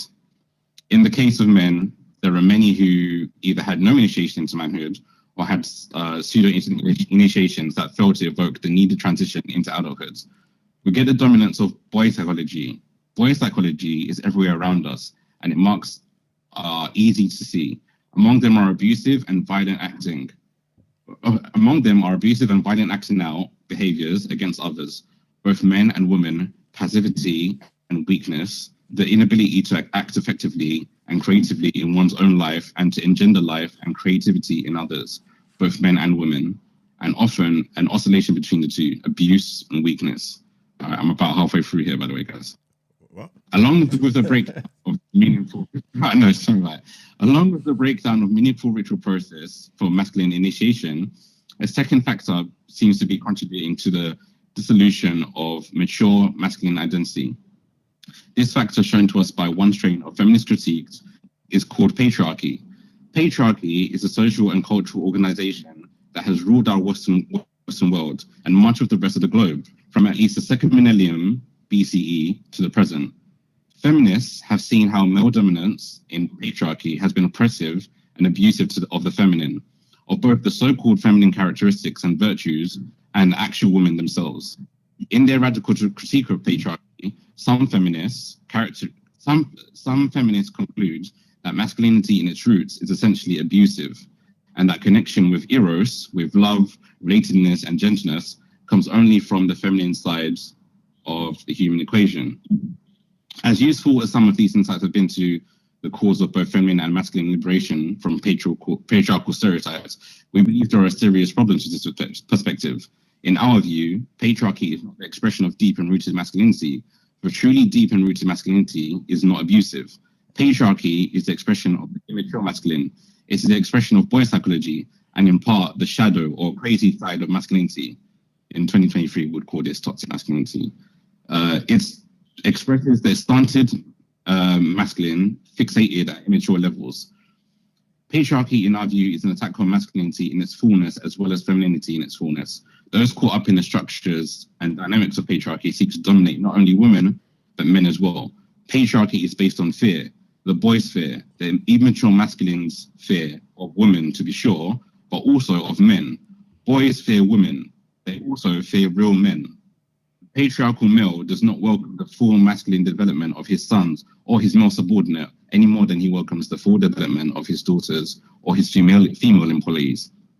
This is the story of the superior at the office who can't stand it that we are as good as we are. How often we are envied, hated, and attacked in direct and passive-aggressive ways, even as we seek to unfold who we really are in all our beauty, maturity, creativity, and creativity. The more beautiful, competent, and creative we become, the more we seem to invite the hostility of our superiors or even our peers. What we are really being attacked by is the immaturity in human beings who are terrified of our advances on the road toward masculine or feminine fullness. Patriarchy expresses what we are calling boy psychology. It is not an expression of mature masculine potentials in their essence. In the fullness of their being, we have to come to this conclusion from our study of ancient myths and modern dreams, from our examination of the inside of the rapid feminization of mainline religious community, from a reflection upon the rapid changes in gender roles in our society as a whole, and from our years of become increasingly aware that something vital is missing from the inner lives of the men who seek psychotherapy. What is missing is not, for the most part, what many depth psychologists assume is missing. That is adequate connection with the inner feminine. In many cases, these men seeking help had been and were continuing to be overwhelmed by the feminine. What they were missing was an adequate connection to the deep and instinctual masculine energies, the potentials of mature masculinity. They were being blocked to these potentials by patriarchy itself and by the feminist critique upon what little masculinity they could still hold on to for themselves. And they were being blocked by that lack, or by the lack in their lives of any meaningful and transformative initiatory process by which they could have achieved a sense of manhood. I'm going to skip just a little bit longer here. 1 second, you're trying to read the whole book, Gilly. Listen. No, it's not the whole book. It's literally just the final paragraph here. You're trying to do Audible, yeah? No, it's mad, isn't it? It's the final paragraph here. I'll just read this part anyway. All right, go on. The chat's listening anyway. They're learning something today. You're going to learn something. Cool. So I'll go here to... There is too much slandering and wounding of both the masculine and feminine in patriarchy, as well as the feminist reaction against patriarchy. The feminist critique, when it is not wise enough, actually further wounds an already besieged authentic masculinity. It may be that, in truth, there has never been a time yet in human history when mature masculinity or mature femininity was really in ascendancy. We can't be sure of that. What we can be sure of is that mature masculinity is not in the ascendant today. We need to learn to love and be loved by mature masculine. Because there is little or no ritual process in our society capable of boosting us from boy psychology into mind psychology, we each must go on our path with each other's help and support to the deep sources of masculine energy potentials that lie within us all. We must find a way of connecting with sources of empowerment. This book, we hope, will contribute to our successful accomplishment of this vital task. And that's King, Warrior, Magician, Lover by Robert Moore and Douglas Gillette. My favorite book. It goes into so much more. Like I said, this topic is so big, it's so hard to cover in like a short convo. But this book in particular, I would highly recommend it. I remember when I bought this and I finished it, I gave it out to all my boys because I was like, I eat like my own copy because I was like, you have to read this. Literally, once you finish reading this, you'll start seeing the men and the archetypes of men that they describe in the people around you, like in your boys, in people that men around you. Crazy. But yeah, that's just my contribution there. So do you agree that there's an attack on masculinity then? I think, like the book outlined, or the introduction outlines here, it's like there is a way in which we don't understand masculinity in itself. So I think that feminists are, like, rightly so, I suppose, like that movement has come around to sort of protect the feminine and to protect women in and of themselves. But like even till today, the sort of way that women sort of critique masculinity and what we are supposed to be as men can only be from their viewpoint. So they don't quite have full grasp sometimes, and I think that sometimes disconnects that some men feel, where they feel like they're being attacked, or they feel like masculinity as a whole, in any way that they express it, is like a bad thing. And actually, I think it's just the fact that there's just a critique from the point of view that they've been oppressed by men from so long, and so they that's the framework in which they discuss it. But I think even for us as men, I don't think that we quite have a grasp on what masculinity really is for us, especially of today. There's another book called Iron John, which I really like, and there's a phrase, I'm going to paraphrase it, but it basically goes, the men of old, the thing is, the men of old knew who they were. The men of today don't know who they are. But the men of old knew who they were, but they were wrong. So, but the men of today just don't know who they are. So it's like two different issues. So it's like, yeah, we talk about like our masculinity back in the day, men knew who they were, but it was about that at the top of the show, Brent talks about like that rigid masculinity. So that's what they had, which is like rigid blindness. So that's what they mean when they say the men of old knew who they were, but they were wrong.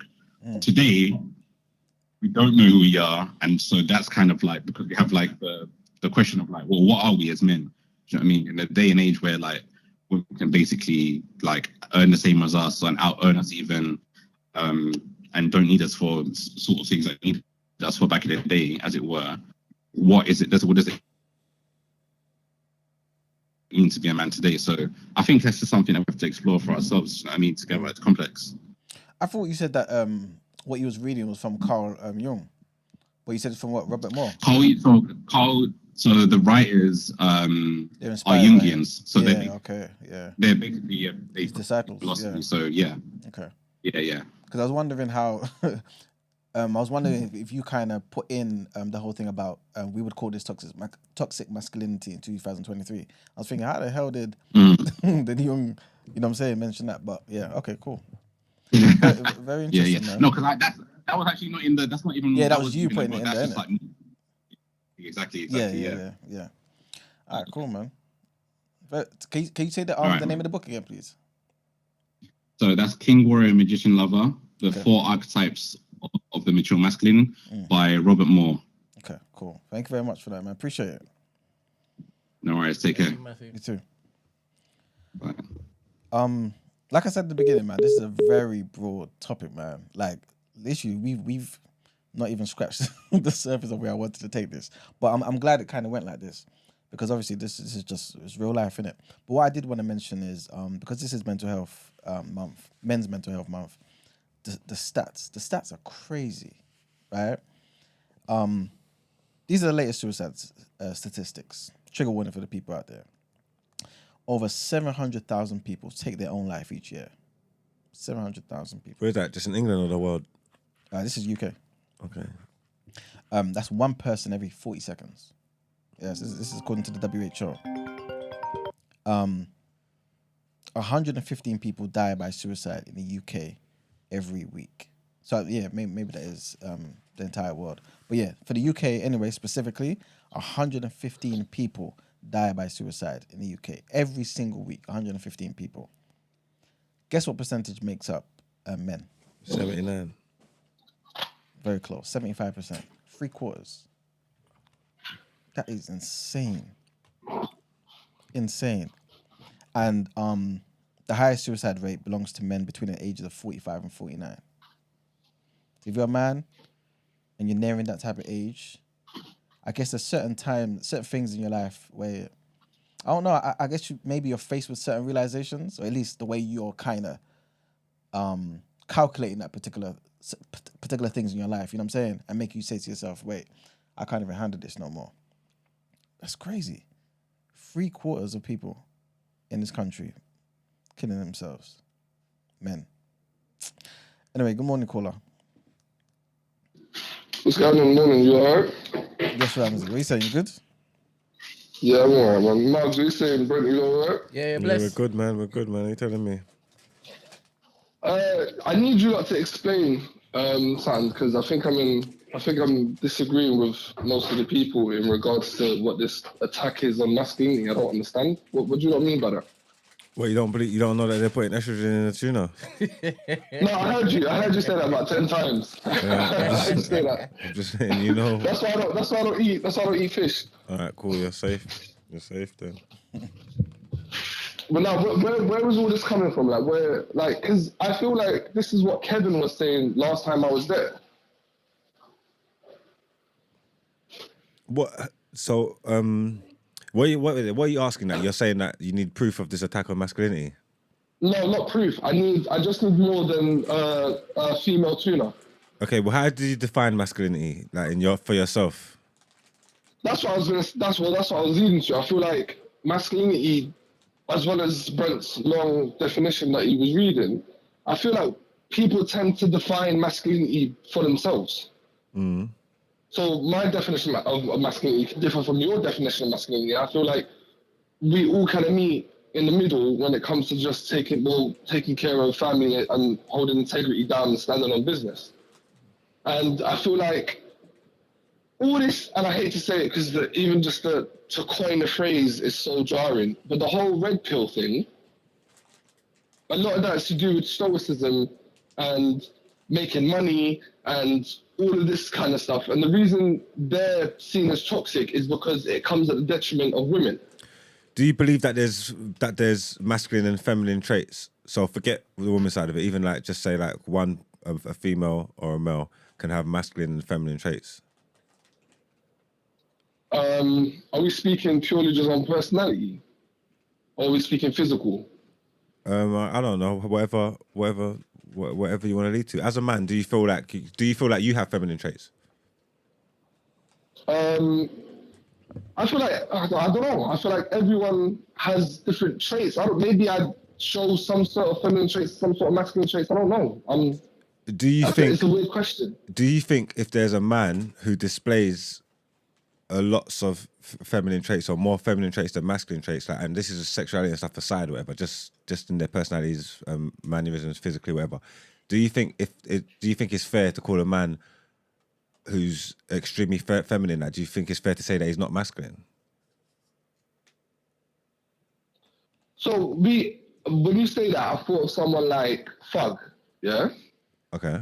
So Thug would display something that's generally stated as feminine. He would wear dresses, he slightly talks in a weird way, he moves his hands in a weird way, he sings in a weird way, raps in a weird way.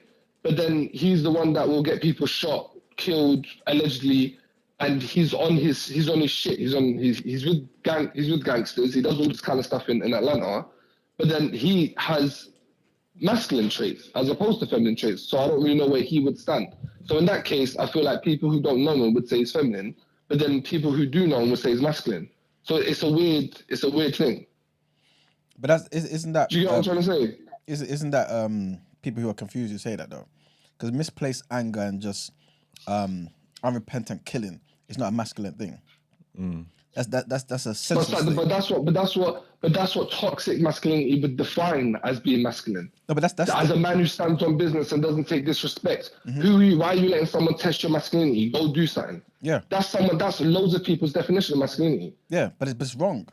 And I think this is the issue with society, because we kind of have wrong ideas of what masculinity is and what femininity is. So is that what you lot are saying in regards to the attack on masculinity? Because that's why I'm trying to get clarification. Because when people say that, it seems like it seems like there's some unseeable, unstoppable force that's trying to stop being men from being men, like what Kevin said last time. I think people have made it like a negative thing to differentiate between the two, if that makes sense. And obviously there is negative stuff within that. But it's like the connotations that say like a super feminist man, a super feminine man, and then people will start talking about he's not a real man.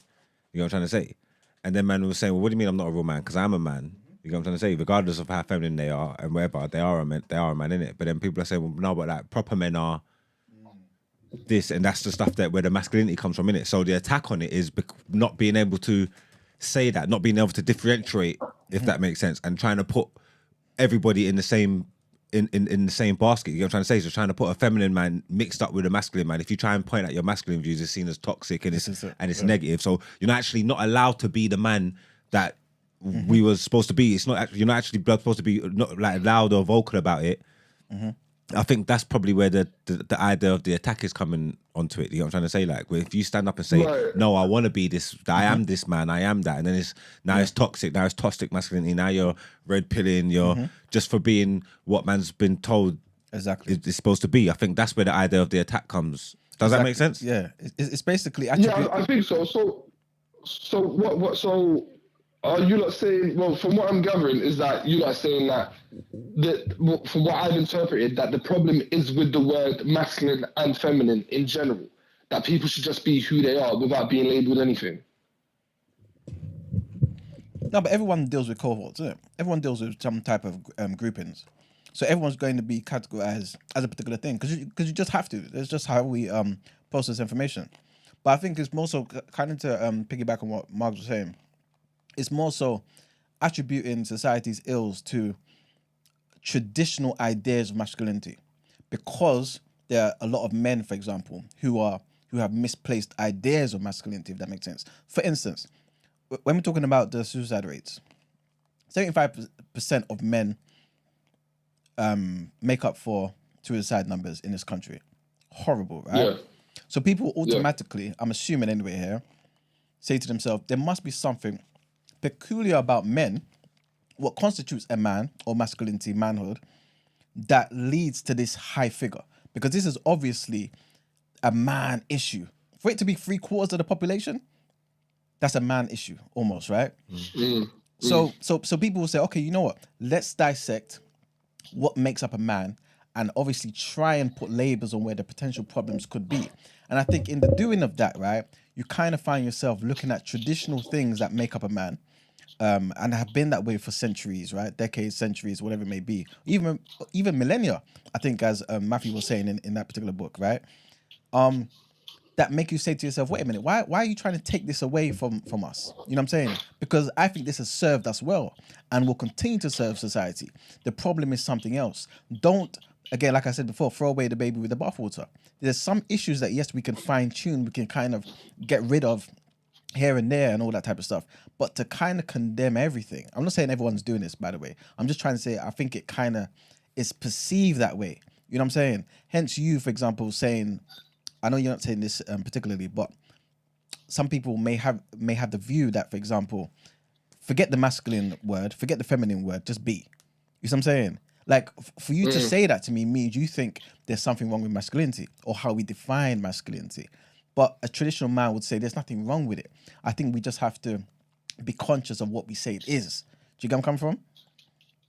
I think so. Do you think suicide rates now are higher than what they were before? I believe so. Yeah, I've not checked the stats, but I think so. Yeah.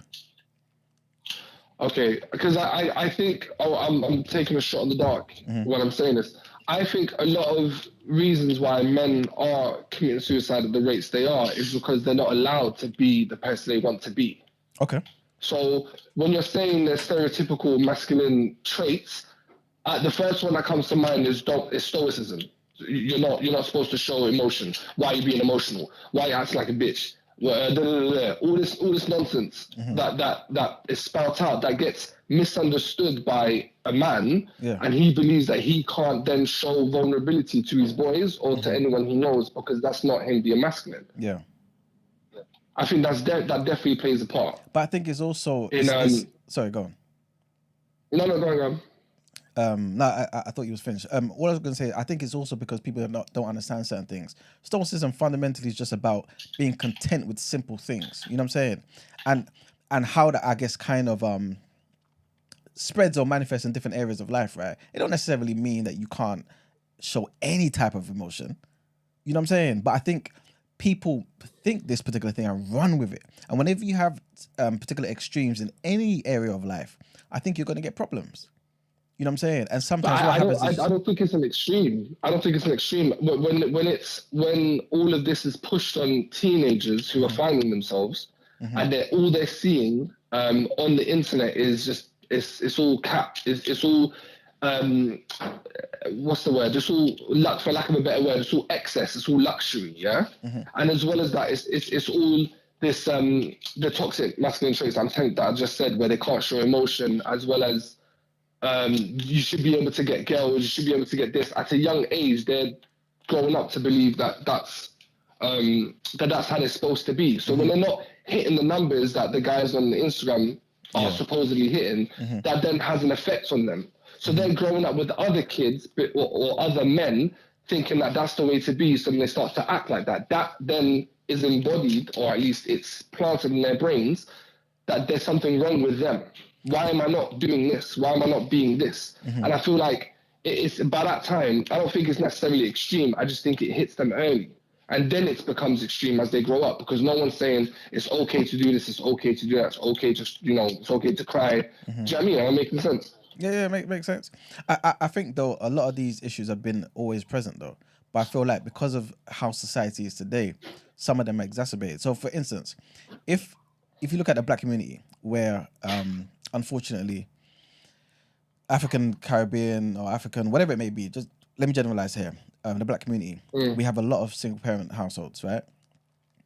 If these boys, for example, were going through these things that one could even consider natural, just questioning who you are, right, as you're a teenager, and a dad was present, the dad could obviously be there to help guide.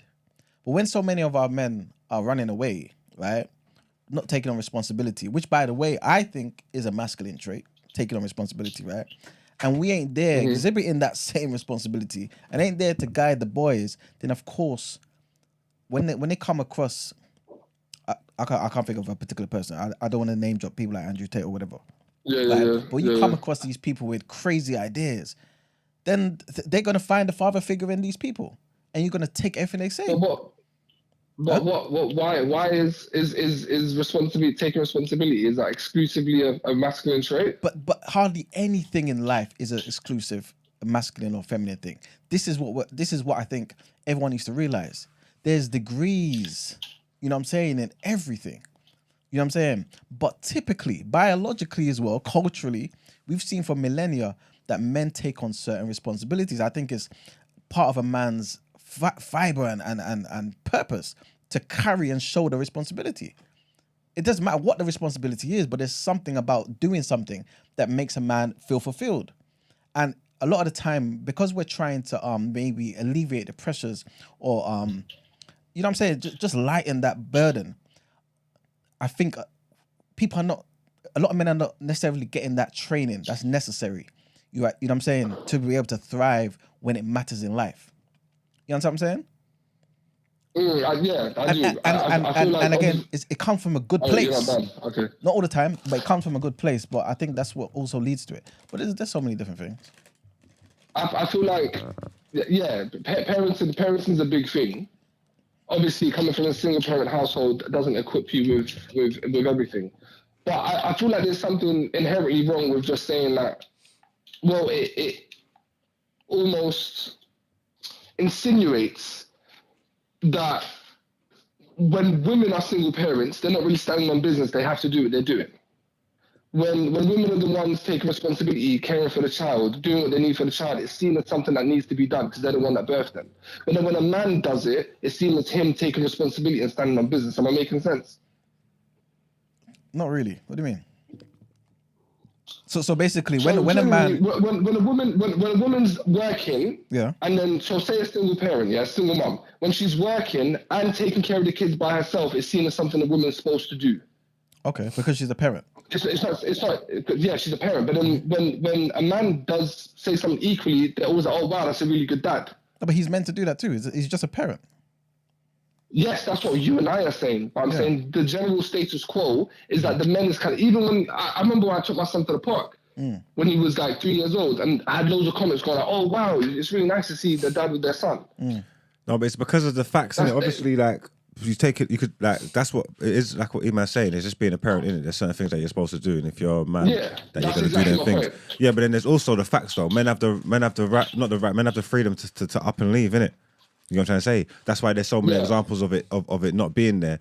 For a woman that wants to rear a child and wants to make sure, like, just that the child survives, past infancy into adulthood, you're gonna have to be there every day. That's why you carry the child for 9 months and you're there every day. You gotta feed it. You got the means to feed it and look after it. Like, that's the woman's. Even that's the woman's role to doing it. So obviously, like, it's not like. But she has the option to put the baby up for adoption. That's what I'm saying. Yeah, but that's to do that. that's what I say. It's like I'm saying. I don't think that's. You get what I'm saying? That's an exception, isn't it? Like, most people are gonna have their kids in it, like, and look after their babies in it. That's what I'm trying to say. So because the man has the option to not stick around, when one does, it is seen as differently. With the woman, that's their role as a woman, as a female, as a mother, to raise the child. That's what they're supposed to do in it. That's why people don't look at it differently. But that's wrong. It's not wrong. It's facts. It's science. You don't give the son a round of applause for raising every morning. I told you that before. You don't do that. This is what happens. But yeah, that's right. But I'm saying men get a blight more than women. Huh? Men get a blight more than women because, like you just said, it's seen as something women are supposed to do. But then women can easily put the kid up for adoption. But when a dad leaves, it's not seen as a bigger deal. Anyway, I'm going past the subject. In regards to attack on masculinity, do you think, because this question was posed to me, and I think it's a good question, do you think that it was exacerbated, or that feeling was exacerbated as soon as women started to gain more independency? Great question. But can you stop doing stuff whilst you're talking? My bad. If you don't mind, can you clarify on what exactly you're saying was or potentially was exacerbated? Clarification, eh? So when I first heard the attack on masculinity, I heard it as men not being allowed to feel like men or whatever. I still don't really understand it. But then when women started to work for themselves, when women started to gain their own money, gain independence, not need a man, was that feeling of the attack on masculinity exacerbated because of that? I think so, yeah. But not just because of that. Why? I think it's one thing. Because, for instance, right, when a woman becomes independent, right, what tends to happen is there's going to be, if you look at traditional norms and how society is structured, there's going to be infringement on the type of roles that a man typically takes up. For instance, being the sole breadwinner. If the woman starts to be independent, she starts to work, she starts to do certain things, right? That starts to now mean she's doing some of the things the man traditionally does. When that happens, the purpose, what a particular man may think is his purpose, right, will start to be questioned because it's like, wait, what makes me uniquely a man? What makes me different to you if we're doing the same damn thing? Do you get where I'm coming from? And I think that's also what's contributed to it. If that Can makes I sense. interject? Yeah, of course.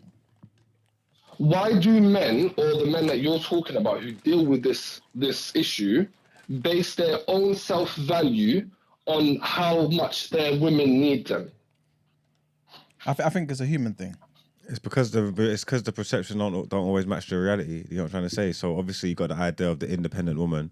You know what I'm trying to say? And obviously women been fighting for equality from the beginning of time, which is normal, which is they're supposed to have rights and stuff. But then when you come to the independent woman thing, and then you get the idea that no, girl don't never need no man, and there ain't no woman that's ever existed that ain't never need no man. This is so interesting because we spoke about the suicide rates. Sorry, Ramsey, we spoke about the suicide rates, right? And what you all have just articulated is you can only see yourself as a man if it is that you stick to the traditional norms, right?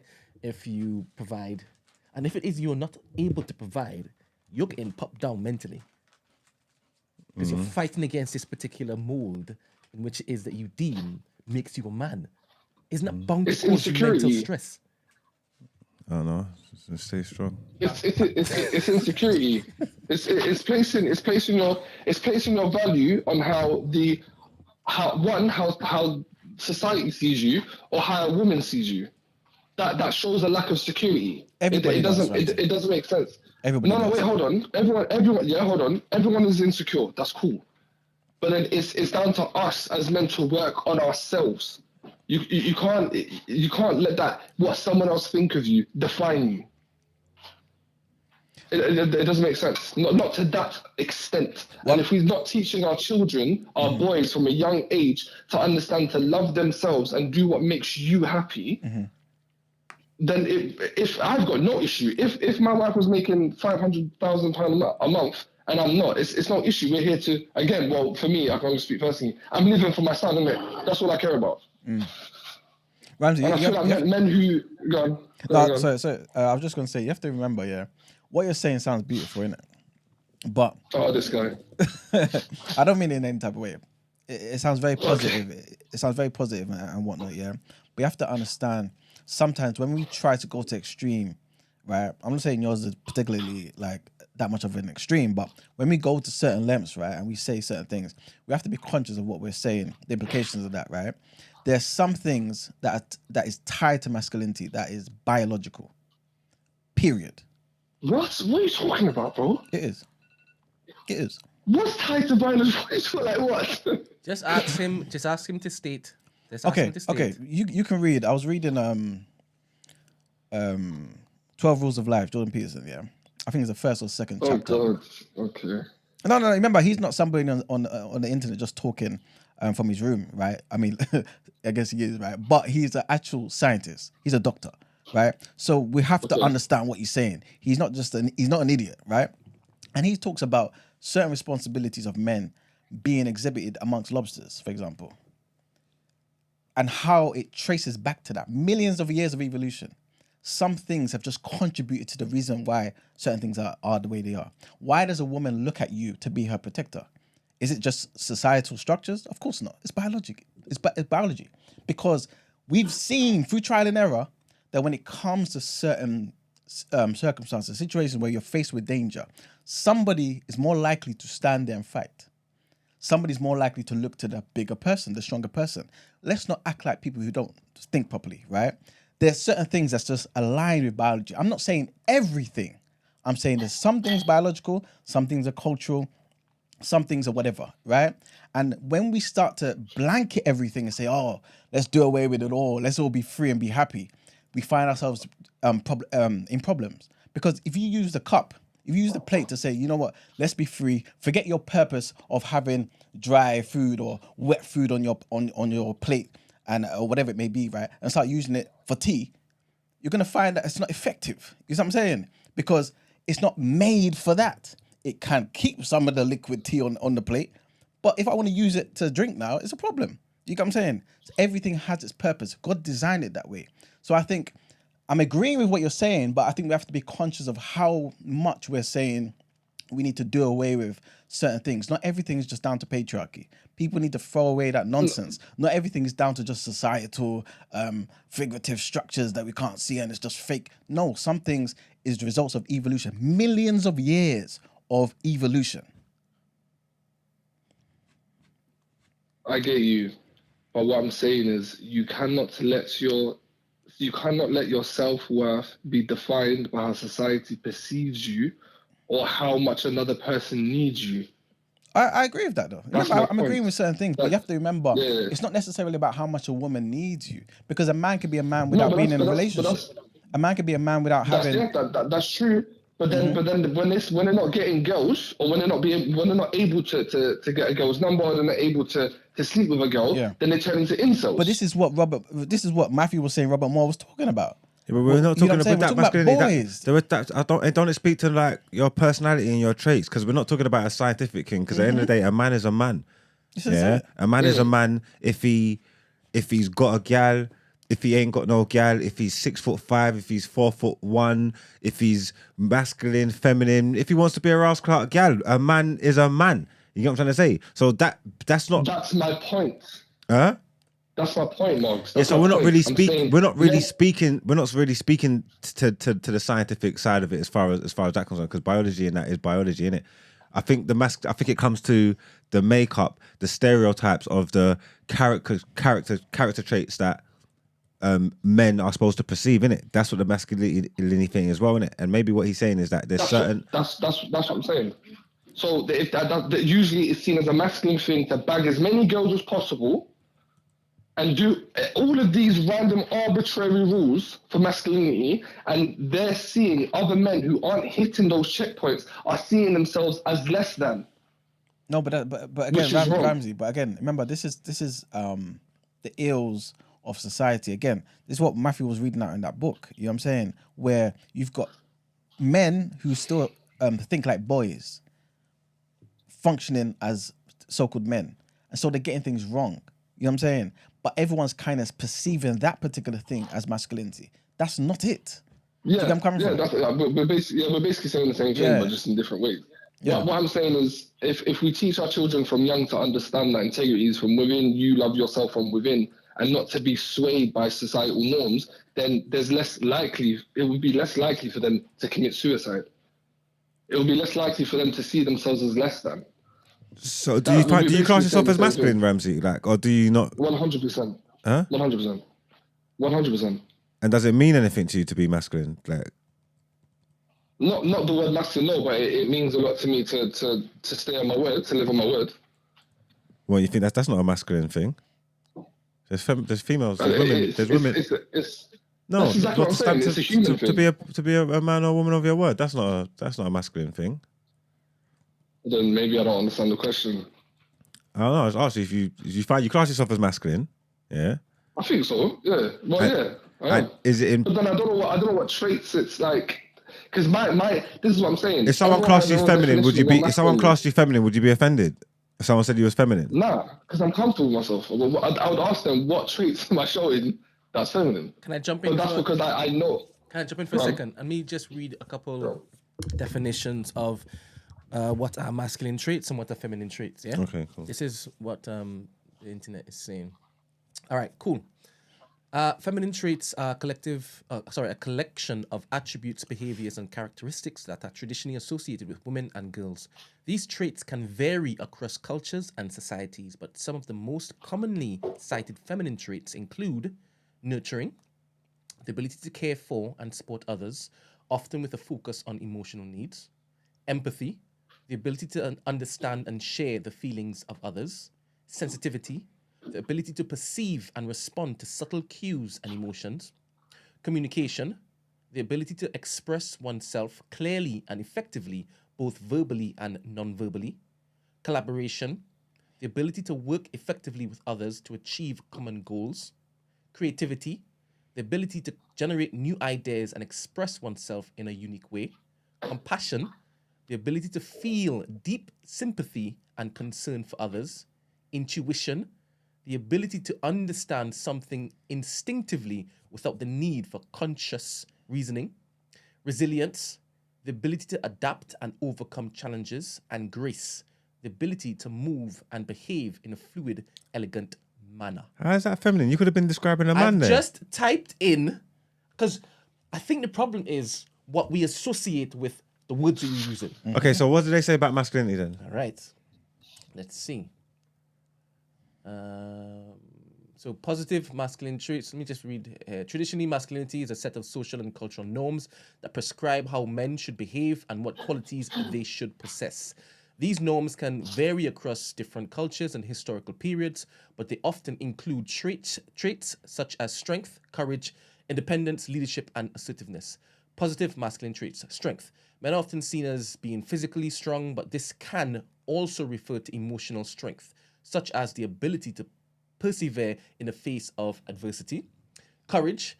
Men are often expected to be brave and face danger without fear.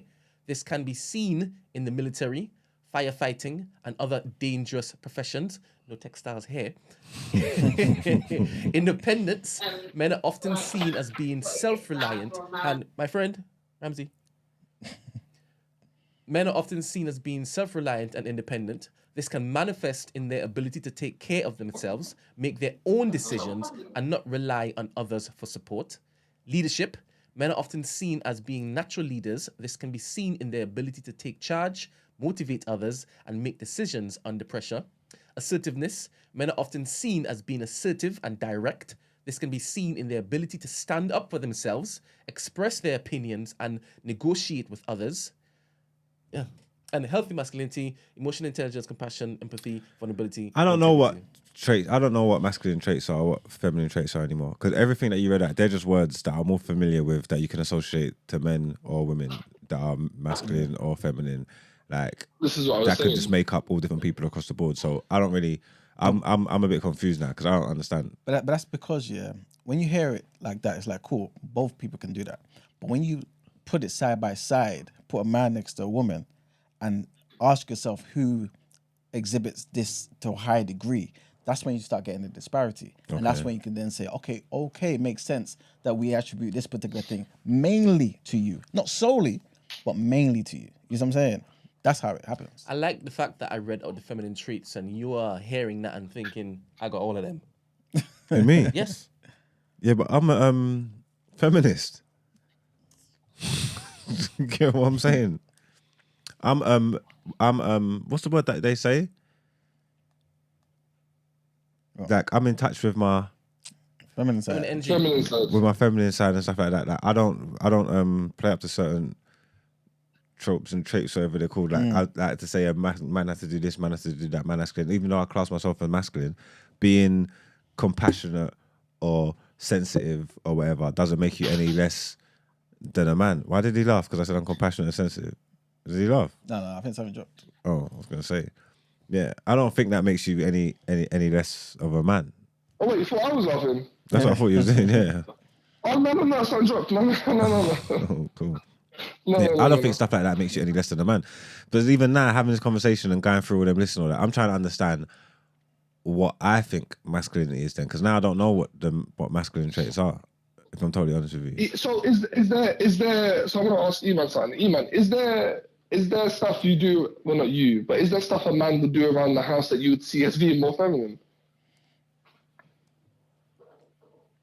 Yeah, if you just like, there's nothing wrong with being neat and being tidy and being clean and stuff, because you want you should want to like live in a nice, clean environment and stuff like that. But if, as the man, if your first focus is being the homemaker. If your first focus is being the homemaker and running around after the youth them and cleaning up after people and being that intensive person, making sure everybody's and fed and the food's there on time and whatnot, I would say that's more of a... That's me. Huh? That's me. No, but you're in touch with your feminine side. You got feminine traits. 100%. Look how messy. Look how messy you are. but like, Eman, what do you think? Is there something like, if a man cooks all the time and that? So say that again? If a man cooks all the time at the house, does the dishes and that, Yeah. do you see that as a feminine task? Is there such thing as feminine tasks? No, I remember it's like I was saying. Yeah, I feel like with all of these things, right? Because simply put, a man living by himself has to cook. A man living by himself has to do all of these things for I himself. meant it in regards to the family. No, I know. But what I'm trying to say is a lot of these things are relative. It's all in comparison. This is why when people say, "Oh, why is it men?" When they talk about men, bring up women, because a man is a man a lot of the time in not in opposition to, but in comparisons relative to what a woman is. That's how we define things. You know something's hot because something's cold. Do you get where I'm coming from? So in the same type of way, right? A man can do all of those things. A woman can do all of those things too. But when together, who does them the most efficient? And I think over time, right, we've recognized that certain men tend to do certain things more efficiently, and certain things certain women do more efficiently too. Especially when you factor in how traditional families where kids are involved. If a woman is there breastfeeding, a man can't breastfeed. So when a woman is doing that, she needs to rest. And That's different. And we can't just always just use it when it's the like.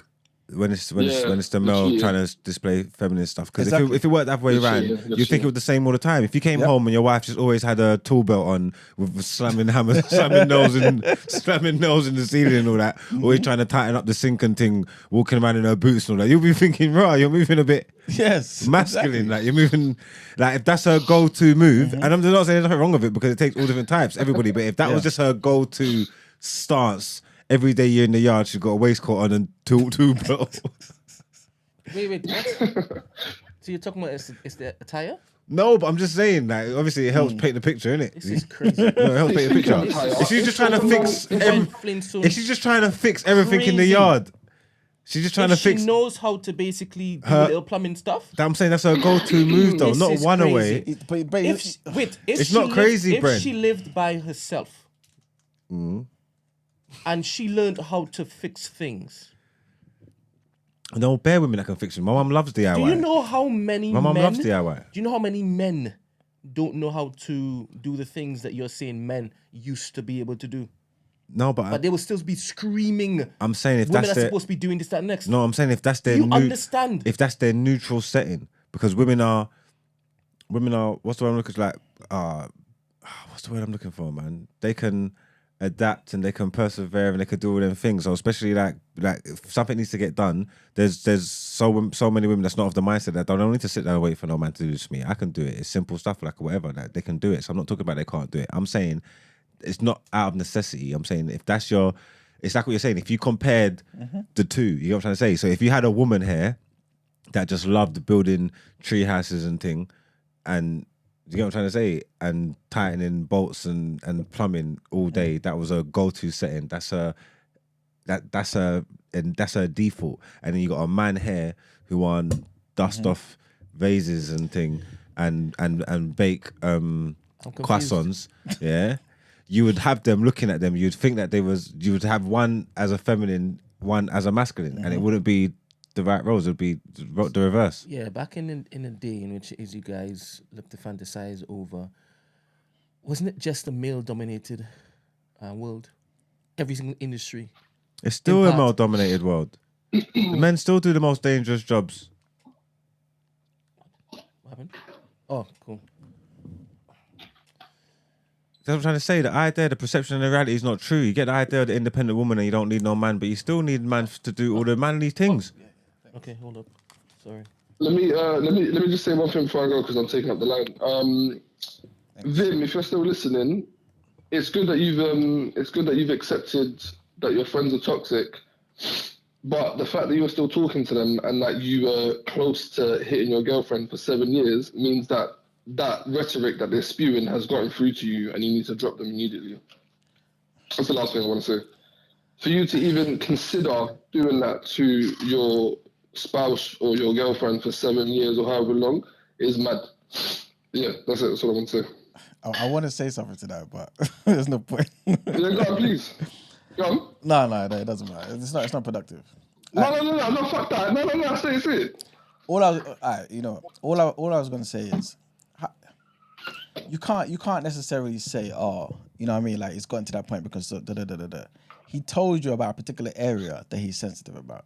He mentioned it was his mum being disabled, and how his girl. Yes, but he also said he wouldn't do it to a stranger, which means it isn't innately in him, which means he would only hurt someone that's close to him of 7 years. Yes, what she did was wrong, but shouldn't be met with physical violence. There's something wrong. The stranger doesn't know anything about him. The stranger does not owe him any sensitivity when it comes to his mum. Plus, the stranger doesn't even know his mum. You have to look at everything in its entirety. People want to have conversations and then they don't want to be on. And then when someone gets honest, yeah, and then now they're being judged for it. He never used no physical violence. He didn't hear. He explained to you that if someone that he loves and that he cares about made him feel so way that it drove him to have those feelings, and he expressed it to her, but he didn't touch her. That's wrong. Huh? No. For him to go straight to violence as opposed to, well, not straight to violence. He didn't go straight to violence. We're talking with hindsight. It's 20. We got 2020 vision. He didn't touch her. Let me land. In his mind, instead of him, what I heard, he said, I was close to hitting her, and I said that to her. I'm a human. He's just explaining that someone made me angry. He's just explaining to you feelings that he felt. So you feel upset with him having these feelings. All right, we all have feelings. He didn't act on it. So I don't understand. You can't crucify him for that. He's a human being. That's how he felt at the time, and he said it. I'm saying if he said it to her and expressed to her, "Whoa, don't do that," or dropping her, deleting her, doing everything else before going to violence, you can't see how that's wrong. He didn't go to violence. I understand what you mean. In his mind, he said that was the closest I got to hitting her. Mm-hmm. Isn't that what he said? So he's expressing how he felt at the time. Something that got said or done made him. He's expressing to you how it made him feel. I don't understand what you're saying. But Rams, it's not 0 to 100. They were talking for better going back and forth. Saying to your girl for 7 years, I was about to hit you, is not 0 to 100. How can it be? What happened to 40, 50, and 60, 70? All of that was part of the argument. All of that was part of the argument. So both sides. That's what he's saying. Just saying it. So the fact they didn't do it didn't mean nothing. So no. So you not considered to hit a girl before? What's that? Have you not ever considered to hit a girl before? I'm not of the mindset that I could never. There's something that a woman could do. You know what? Sorry. Not gonna check my position. These are gone crazy. I think I've said. These have lost your mind. I think I've said on air before. Obviously, it's because I was asked the question. Do you understand? I don't want to raise my hands to anybody, man, woman, anything, right? Mm-hmm. But when is that somebody that I love is being like, let's just picture my mother on the floor. Let's just pick my mother's on the floor, and there is somebody coming to just kick her head. And then lining up. I am not just going to look to hold you or look to shake you. I'm looking to stop you immediately. I can't tell you how my rage would manifest in that moment of seeing that particular thing. The worst case would be in my head, and I'm just looking to stop that as quickly as possible. Do you understand? So I've said it on air before. I don't know what would happen if somebody is looking to stab my mother or shoot my mother or kill my mother, and it happens to be somebody of the fairer gender. I don't know what would happen. But all I'll be thinking of, if I don't do something, my mother would no longer be here. So that is the extreme I have to go to in order to basically get to that particular point. That's me answering your question, Ramsey. And Ramsey, if you're in that situation, what are you doing? Having a conversation? No. That's not what we're talking about. We're not talking about someone putting someone I love in danger. We're talking about someone saying something out of their mouth. They said something out of spite, and I'm considering hitting them. I'm saying that's wrong. That's it. But hitting somebody... That's my point. Hitting somebody in them type of situation is wrong, period. But he's telling you how close he got. If anything, that's healthy. If anything, that is My healthy. whole point from the beginning, Emmanuel, was that the rhetoric his friends are spewing are starting to seep into his mind. No, it's when not. you consistently yes, it No, is. no, When wait, you can't necessarily say that. Yeah, you can't necessarily say that, and you can't necessarily say yeah, that. exactly. That's what I mean to say. You can't necessarily say that. You can't. Both of you can't necessarily say that. Here's my hypothesis then. If I have to be specific. My hypothesis is because he is allowing that rhetoric, he's absorbing it every day, then his innate reaction when he heard something, or at least in his mind, was physical violence, right? That is not a normal trait. That's my point. That's what I said. So I said, instead of considering to drop them, just drop them so he won't have that thing consistently repeated to him. That was my point. Ramsey, I think I think you've gone from 0 to 100, you know, because I feel like that's not fair. My days. I feel like it's not fair for him to be in a situation, right? He's in a situation, sensitive about his mum, and his mum's disability, and the fact that his missus has been with him for 7 years, knows how he feels about his mum, and use that in an argument to hurt him, and him express how angry he is and say, I hope you understand where you've taken me to. This is what's in my brain. But I'm a man, I exhibit constraint, and I'm not going to do anything about it. How could that be a bad thing? I also reckon that if it was a man that said the same thing, used the same words towards him, and he had that same affinity or fealty towards her, he would have also felt that same way. I don't think it was necessarily he saw a woman.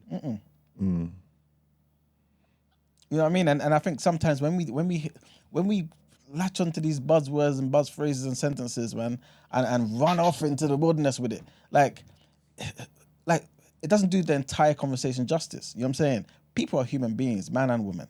You know what I'm saying? And sometimes there's going to be things where there's crossovers and this, that, and the third. We can't say a man should show his feelings and be vulnerable, and a man's telling you how he feels, and then we say, nah, that's bad. It's because of them niggas over there. So we're not supposed to feel nothing then? That's what we're talking about. Don't No, emotional control, emotional all that stuff come into it. Like, No, are we not but supposed to feel things? Ramsey might be saying, correct me if I'm wrong, Ramsey, but there are certain things that you can work on so that the next time it doesn't trigger you like that. All right, cool. I mean, but I don't. I think a trigger has to go off, has to get pulled. Do you know what I'm trying to say? Like he didn't act. He had an open, honest conversation to talk about trigger. I don't believe he got triggered. I think him getting triggered would mean him acting on it. You know what I'm trying to say? That he's just explaining to you how he felt. What do you mean? Huh? Oh my days! Hold on, wait. Let me just. Because you're saying that it's not a trigger because he didn't hit her. Well, you're saying this, he should not be able to get triggered like that. But in the heat of the moment, how could somebody else could say something to him that makes him feel like that? The problem is him. The problem will be him acting on it.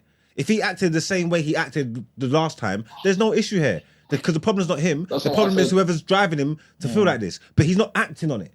Like, do you know what I'm trying to say? So how can you talk about, you need to control yourself so you don't feel like that? I can't control what energy people are putting out there in the world and what things are saying to me and what people are doing to me. But when they do that stuff, I can control my actions. And that's all that's important. So you can't crucify me for feeling mad because someone's chatting shit to me. That don't make no sense to me. You're literally arguing with yourself, bro, because I never said anything you just said. Say what you said again, Ramsey. I never said everything you were saying. I never said any of that. I said to be triggered or whatever. He got taken to a place or he got hurt, right? He got hurt, and initially, so he got his sensitive spot hit. Pause. Pow. Yeah. His innate thought was, "Wow, I'm so close to hitting her." What I'm saying is that is not a natural response. Marks, you wouldn't feel like that. Emmanuel, you wouldn't feel like that. Brent, you wouldn't feel like that. That's my point. Yeah, he didn't nearly hit her for real. He probably didn't nearly hit her, you know. He just expressed some feelings and conveyed them. He didn't nearly hit her. He's talking like he tried to, like he went to punch her and then pulled and then hit the side of the wall and you see, he was this close. He's like making stuff up. He didn't nearly hit her. You wouldn't have. Yeah, but no, because language is important. He didn't nearly hit her, did he? He had it in his mind that was an outcome. So I nearly run people over every day. Do I nearly run pedal bikers over every single day? That's what you're telling me. I'm on the cusp. At any given moment, I could just swerve and hit one of them. Nah, you are going mad. Like, I'm gonna have to see you in person to have this debate. Wait, did he just say I'll see you in This is person? mad over the phone. I said step outside. I'll come to you. Yeah, when you come back in, person. when you come back in, we'll discuss this again, man. I hate doing this on the phone. I hate it. I have to see you. Look. All right. Love. All right, man. Take care, man. Love. Oh man, very interesting, isn't it? This is why men can't say what they feel. This is why. Kind of a sweeping generalization. You just said Because you don't the like men those will come things. for you. We ain't safe. You guys are ridiculous. Hey. We ain't safe, man. Anyway, Yeah, man. we've That just was- introduced a little chaos. There you go. That was fun. Let's Yeah, get man. into some headlines.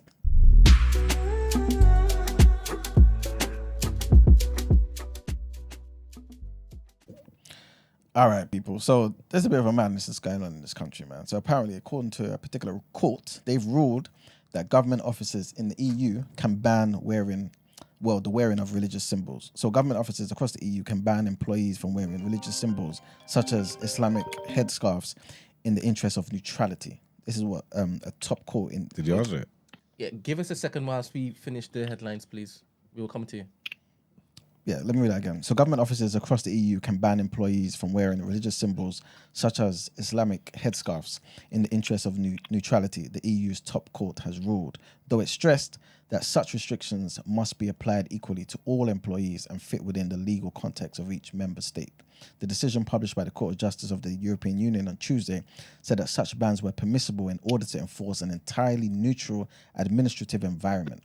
However, the court said that bans on clothing or symbols linked to philosophical or religious beliefs had to be applied evenly. The court was asked to rule after a Muslim employee in the municipality of Ans in eastern Belgium was told that she could not wear a headscarf at work.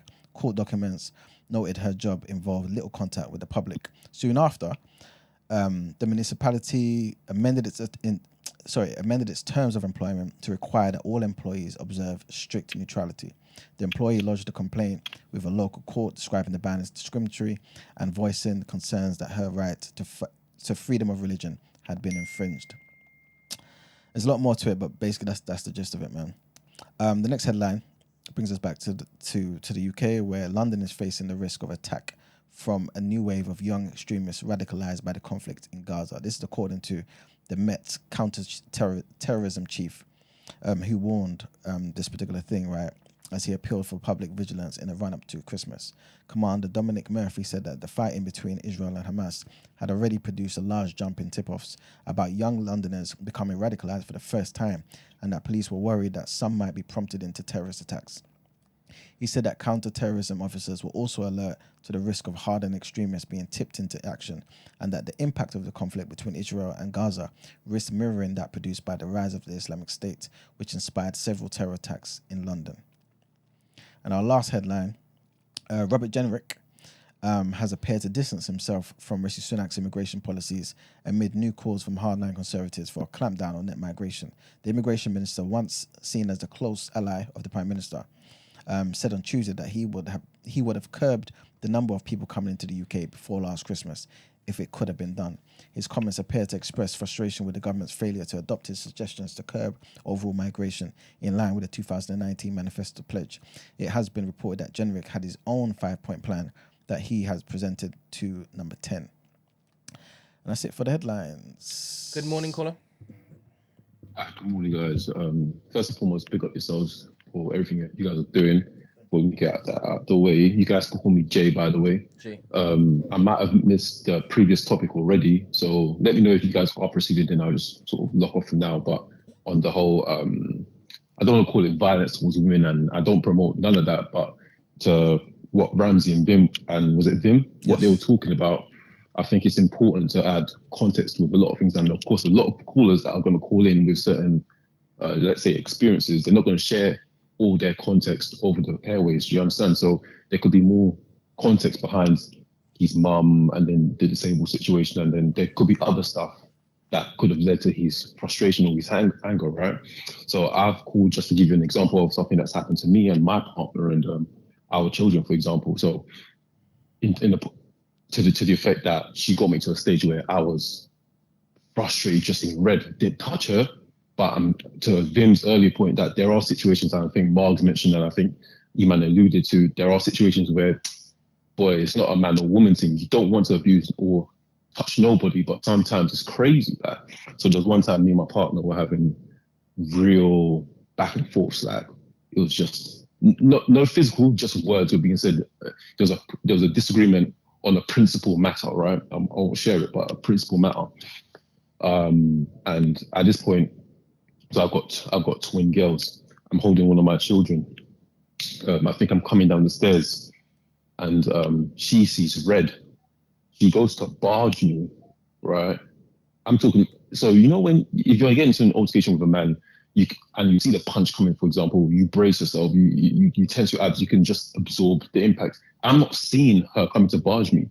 She just comes to barge me, so I lose my balance. I'm about to fall. No, I do fall, but I hold myself with one of my arms. I'm holding the kids at this point, well, like maybe 5 months.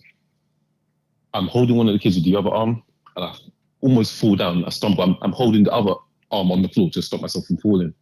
I see red because it's not you're not just my partner. You're the mother of these children as well. But I'm thinking about my children. You barge me while I'm holding my children. So I run to put one of the kids down or the child down. I come to confront her on the stairway. I'm like, what's going on? Like, are you crazy? So on and so forth. So anyway, I'll leave that situation there. But what my point is that we can't just throw a blanket statement to say that it's not normal to feel that type of feeling towards a woman. Is this again? It shouldn't be your go-to. Again, me and my partner were having words. We were having a conversation, but it didn't go straight to the violence. It was sometimes it's a trigger, and for certain men that trigger, that threshold is at different points. If some men, if you affect their money, they can get to that point. Some men, if you affect their family, their health, can get to that point. So that was my contribution. I was just wanted to say, with a lot of these conversations, there's context. It's not, you can't just, I agree with what you were saying. I don't think Jim was talking about 0 to 100. He didn't go straight to 100. And I think it's good that he shared verbally with his missus, his partner, that, right, you're talking about something. We don't know if the disability was caused by an ailment, cancer, or incident, or it's so much bigger. And I agree with what you man was saying in terms of, if it's a stranger on the road and they want to beef you, they can say anything. They can pull for any card. You can brush it off your back relatively compared to somebody that's been with you for 7 years. Yeah. You may have seen my mum when she was able-bodied, for example, and you've seen the journey she's made, and now she's disabled, shall we say. And you want to pull for that card? How dare you? Anyway, that was my contribution to that particular topic. Thank you, man. Yeah. Thank you very Appreciate much. that, man. Cool. Make sure you call up again, man. Have a good day, man. I think Cool. it's hard to compare how you'd act with strangers with people you know, because you don't hold strangers to the same standards. You don't care about their opinion like that. You know what I'm trying to say? So it's easy to say, oh, how could you do it to someone you think, and someone that you love, that you care, and that knows you, that you've let know your secrets, you share your demons with and thing, you hold to a totally different standard to a stranger. Do you know what I'm trying to say? That you look at someone and think, there's no way you could fix your mouth to say these things to me. They cut them words cut deeper. Those opinions are weighted. Do you get what I'm saying? Yeah. So I think comparing the twos. It's unfair. I think it's unfair. You get me?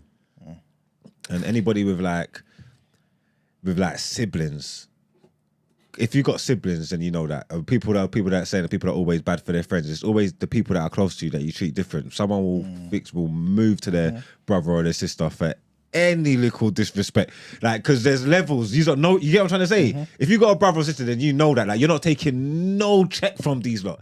It's zero tolerance. You're moving militant because you know what? Because you know me, pussy. You get what I'm trying to say? If you any little ukums are gonna twist your face off, a stranger you'll let them get away with murder. Yeah.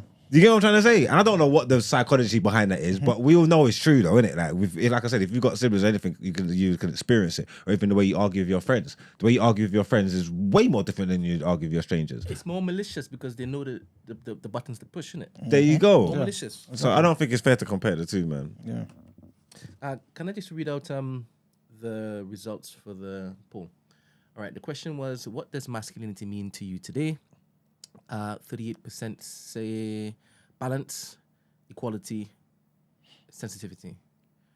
26% say traditional gender roles. 26% say leadership in the community, and 7% say fighting the war against us men. Yep, cool. Thank you, AI. Interesting. All right. Well, I guess time to pay the bills. And then we're getting into People's Journal? Yes. There we go.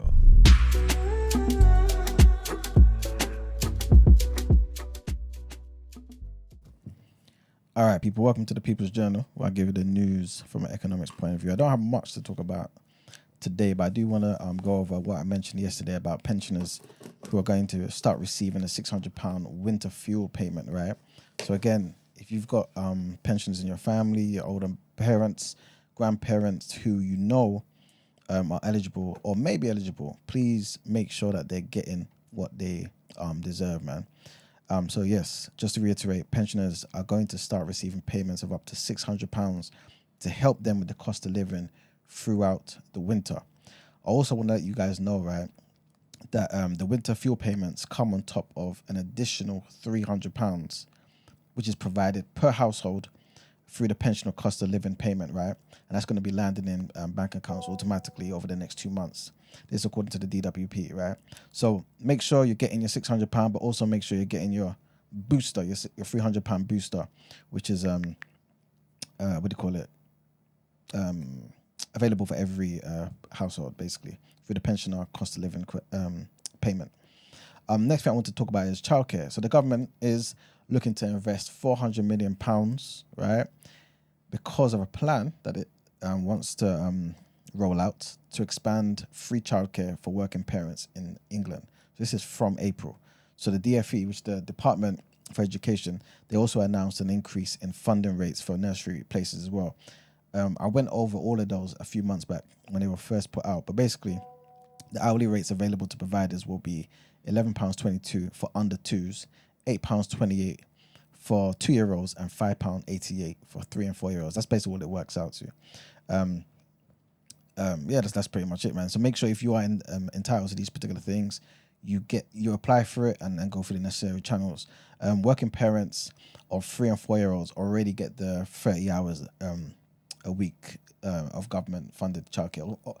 It does depend on how much you're earning. I believe the threshold is 100K. So obviously, most people in the country don't earn 100K, and so they will be eligible for the 30 hours free childcare for their children who are ages 3 and 4. But from April, which is what makes this unique and why you need to know, is that working parents of 2-year-olds will also be able to access some of this free childcare, but they will be accessing 15 hours. So if you've got a 2-year-old, you don't have to wait till 3 like currently.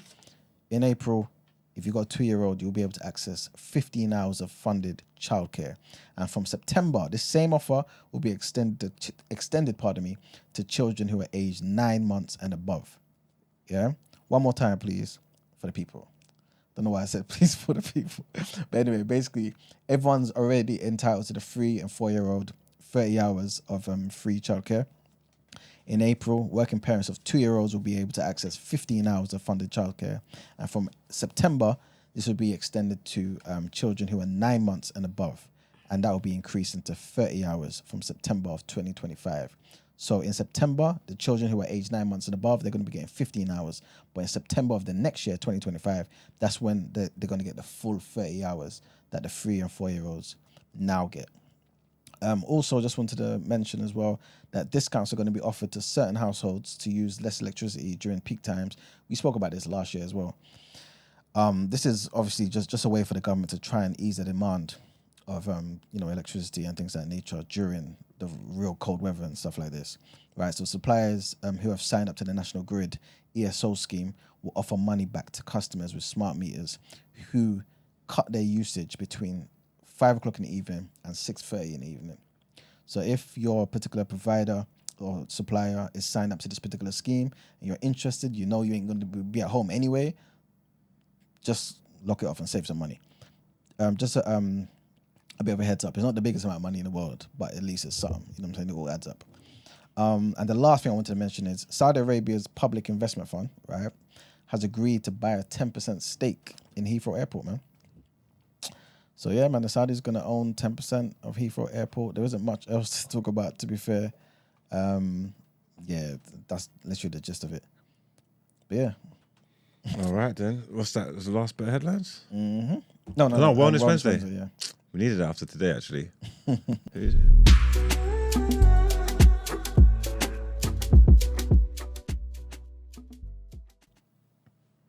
I hope the message is tied into the topic of the day. Let's see if we're really working.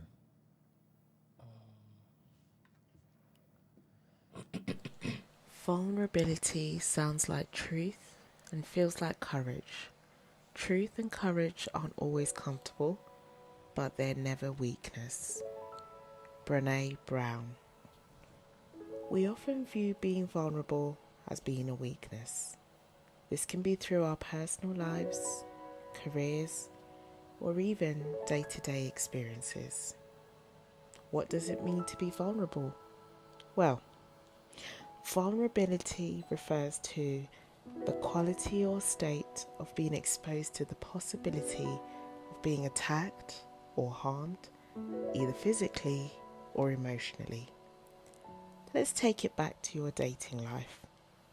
How far into the talking stage do you disclose your salary and expenditures? When you're at work, how quickly are you able to voice your mental well-being needs? Within your family, when do you bring up any health-related discoveries or financial liabilities you may be facing? When it all boils down to it, we're all scared of being vulnerable. But being vulnerable is us being honest and having the courage to voice our truth. You bring it up, what's the worst that will happen? Not much, if I'm honest. And even if it doesn't end well, it just goes to show perhaps that wasn't the person for you or the environment best suited to your needs. By being transparent and open, we save ourselves a lot of heartache and disappointment. So don't be scared to share your truth with those around you. Educate others and encourage those next to you.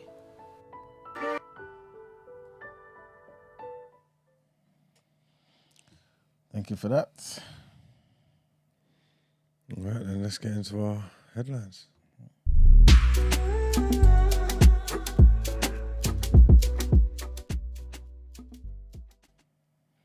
All right, people. So our next headline, and we kind of touched on this, well, kind of mentioned it super brief, but Sierra Leone's government has designated Sunday's disorder in which armed men attacked institutions in the capital city as an attempted coup. The information minister said that gunmen had tried to subvert and overthrow the government on Sunday. The assailants attacked military barracks and prisons, freeing around 2,000 inmates. This according to the authorities. At least 19 people, including security forces and a civilian, died in the violence.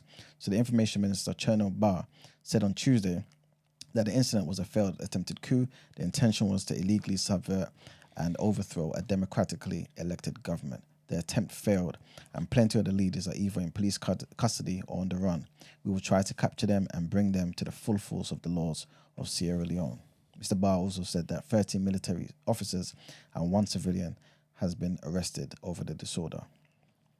Next headline, this takes us to South Africa. Some sad news, man. And a mines operator said that an accident at a platinum mine in South Africa has killed 11 workers and injured 75. So Impala Platinum, this is the company, their chief executive came out. His name is Nico Muller, and he's described it as the darkest day in the company's history. The firm said that the accident involved a winding rope connected to a cage-style lift, which hoists people up and down the mine shaft. The lift started moving downwards unexpectedly. South Africa has some of the world's deepest mines. So it's, for those who don't know, South Africa is a leading producer of platinum, gold, and other raw materials. There's long been concerns about safety conditions on its mines, but the situation has improved since white minority rule ended in 1994. Interesting. Anyway, so the latest accident took place on Monday at a mine in Rustenburg, which is about 100 kilometers northwest of Johannesburg. The deaths, unfortunately, bring to 55 the number of fatalities in South African mines this year. And our last headline, and this is just from the Met Office, and they pretty much issued snow and ice warnings because part of the UK has been told to prepare for some hazardous conditions. So yellow weather warnings has been issued, with parts of the UK told to prepare for hazardous conditions as snow and ice is forecasted. The Met Office has said that roads and railways are likely to be affected, with the warnings issued until Thursday morning. So guys, please be careful out there. You know what I'm saying? Some injuries may occur from slips and falls on icy surfaces, so be vigilant, know where you're stepping. And that's pretty much it for the headlines. Time to pay the bills. All right, let's get into our reactions. Sports.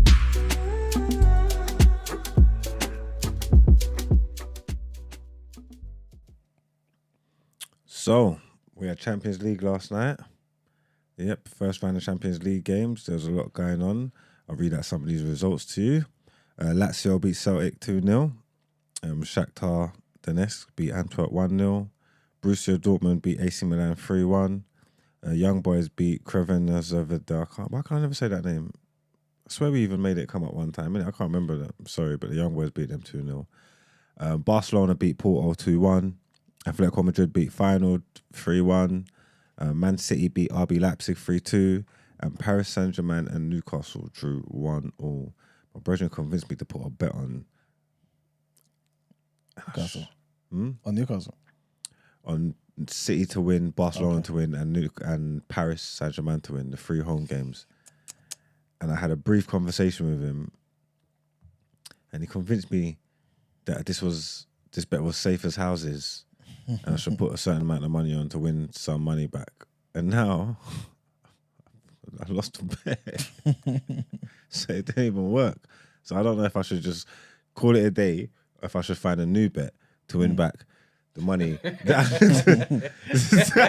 No, do you get what I'm saying though, Brett? Yep. Like, forget the extra money I was going to win back, but the money that I just lost, maybe I need to win that one back. You get what I mean? Yeah. I can't believe it. And I was going about my business, I was fine. I never had no intentions of gambling in the evening or nothing. And just a brief conversation made someone steer me down the wrong path. Look at this. Look at this shit. Anyway. But did you see? Oh, okay, cool. Let me read the thing and then I can talk about it afterwards. Did you see any of the games though? I watched the Newcastle and PSG one. All right, so I'm going to ask you something very quickly after I read the story. So it says, sorry. It says, Kylian Mbappe's stoppage-time penalty cancels out Alexander Isak's opener in a cruel twist. So Newcastle had to settle for a 1-1 draw away to Paris Saint-Germain following a cruel stoppage-time penalty decision as Kylian Mbappe converted from the spot. Alexander Isak put Eddie Howe's side ahead midway through the first half, and Newcastle bravely withstood heavily pressed PSG pressure thereafter. There was nothing Nick Pope could do to stop Mbappe's penalty after a harsh handball was called against Livramento. Did you see the decision? Yeah. Was it like a bump? Because I'm seeing outrage. I'm seeing like it was... I'll ask you a question. If you are 2 centimeters from the guy, let me say 10 centimeters, and the ball hits your chest, it's kicked onto your chest or your knee, and then it hits your arm in the penalty box, do you call that a penalty? And where's your arm? Just in a normal position? A normal position. So someone's like blasted the ball onto my knee and it's just hit my knee and hit my arm? It wasn't necessarily blasted, but yes. No, man. That's it. That's not a penalty, man. Did it like affect... Was it like a goal scoring situation? Like when it hit his arm, was he shooting towards goal or something? Nah, he was kind of crossing it, but it could have gone to another player, I guess. So it was harsh? It was very harsh. Oh, I hate it. I wouldn't like to see it done to us, but it's Newcastle, and so what happened? So, just feast on the tears of your enemies, Exactly. innit? That's tough, man. I missed it. I was on the roads all day. I didn't get to see. I didn't get to see none of the games actually. And then obviously in Avenues, Pep Guardiola's side claimed top spot of their Champions League Group G with a second half comeback. So the holders Man City beat RB Leipzig 3-2 at the Etihad after a stunning second half comeback to secure top spot in the Champions League Group G. RB Leipzig striker Louis Openda left Etihad in a stunned silence after scoring 2 goals inside 40 minutes to leave his side 1 goal away from a usurping City at the summit of the group. A raft of missed chances only added to the feeling this would not be City's night. Phil Foden, who had been quiet in a central role, set up Erling Haaland after the break before scoring the equaliser with 20 minutes to go. He also had a hand in the winner as Julian Alvarez, a game changer for City off the bench, with Jeremy Doku, finished off a flowing move that involved 18 passes. City were not themselves for the first half, committing 2 poor defensive errors for the goals, but recovered to avoid going 3 games without a win. They secured top spot with a game to spare, with Leipzig have to settle for second in Group G. So yeah, City done that. It's too little too late, man. City was losing, Barcelona was losing. I thought, oh yeah. And Paris was losing. I thought, oh yeah, nah. What a terrible bet. Then second half come, it started changing. I'm thinking, you know what? The gods might be on my side. But too little too late. They couldn't get it done, man. I'm looking forward to tonight's games. Yeah. Well, actually, I don't even know. I'm pretending like I even know who's playing. I just know United got to go to Galatasaray, is it? And you have to win, innit? Oh, yeah. Or like everything's over. Like we need to win. And I don't think that win does anything. We still got to go and get a result from Bayern after that as well, I believe. So, tough night. But I'll be watching. Yeah, I should be watching that one. I should be cool to watch that one. So, we'll let you lot know what go on with the rest of the Champions League tomorrow. And that is the end of our sports headlines, man. Let's get into Out Ere.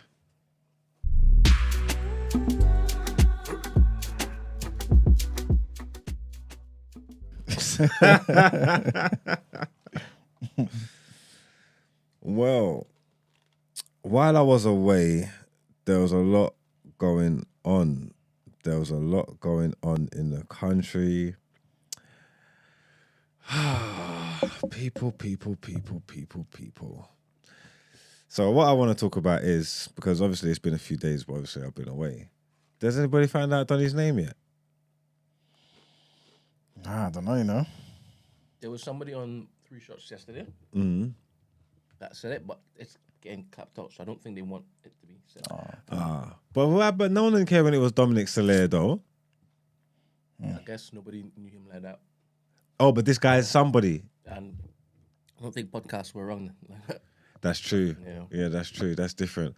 Well, there was a brother that was doing, what did I call them? Unsavory acts of kindness in the club toilets. He's also known for this. What? That's his MO. Oh, for yamming in the toilets. Like, that's his story. Jesus God. I'll put the question to a few men. So anyway, for those who don't know, there's a video going around of a man doing fellatio in the club toilets. There's so much going on in that video. For me personally, it's the unhygienic aspect of it, because I felt like the toilet lid was open. I feel like they were sitting on the toilet and the lid wasn't down. You get what I'm trying to say? So there's particles there. It was just so unhygienic. Like, it was just, but the mindset, I don't know, man. There's a lot of people who are pretending that they wouldn't do certain things, but a lot of people have sex in publics. You know what I say? A lot of people have sex in publics, and when it's time to go, it's time to go. I thought they was potentially in like a loving relationship or nothing. Come to find out, they're not. You get me? There's even more at play, because the female involved might potentially have a partner that's not the man in the video, so it's all going crazy. I know we got things talking about consent and filming people against their consent and shaming and all this kind of stuff. I mean, I don't know where you feel about that. I personally feel that it was wrong, and I personally would like to extend my Out Ere invitation to the people that were filming. How about that? That's where I feel like, what, man can't consume in peace. This is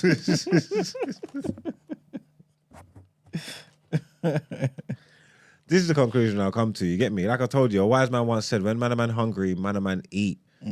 Yeah? When man a man tired, man a man sleep. They're going to do what they want to do when they want to do it. You know what I'm trying to say? Again, maybe total strangers in a public toilet with the lid up. I could see how you could not do that. You get what I'm trying to say? But like, context is important. If the situation was different, there's many people that can find themselves in that scenario. There's many people that are in loving, healthy relationships that if they was out with their babes and the liquor took a turn to the worst and one thing led to another, and your babes tapped you and said, "Baby, step," well, you might You might follow her. Do you know what I'm trying to say? Look, put this on his face. You thinking no? You saying no? You say no? Man, you have to behave yourself, man.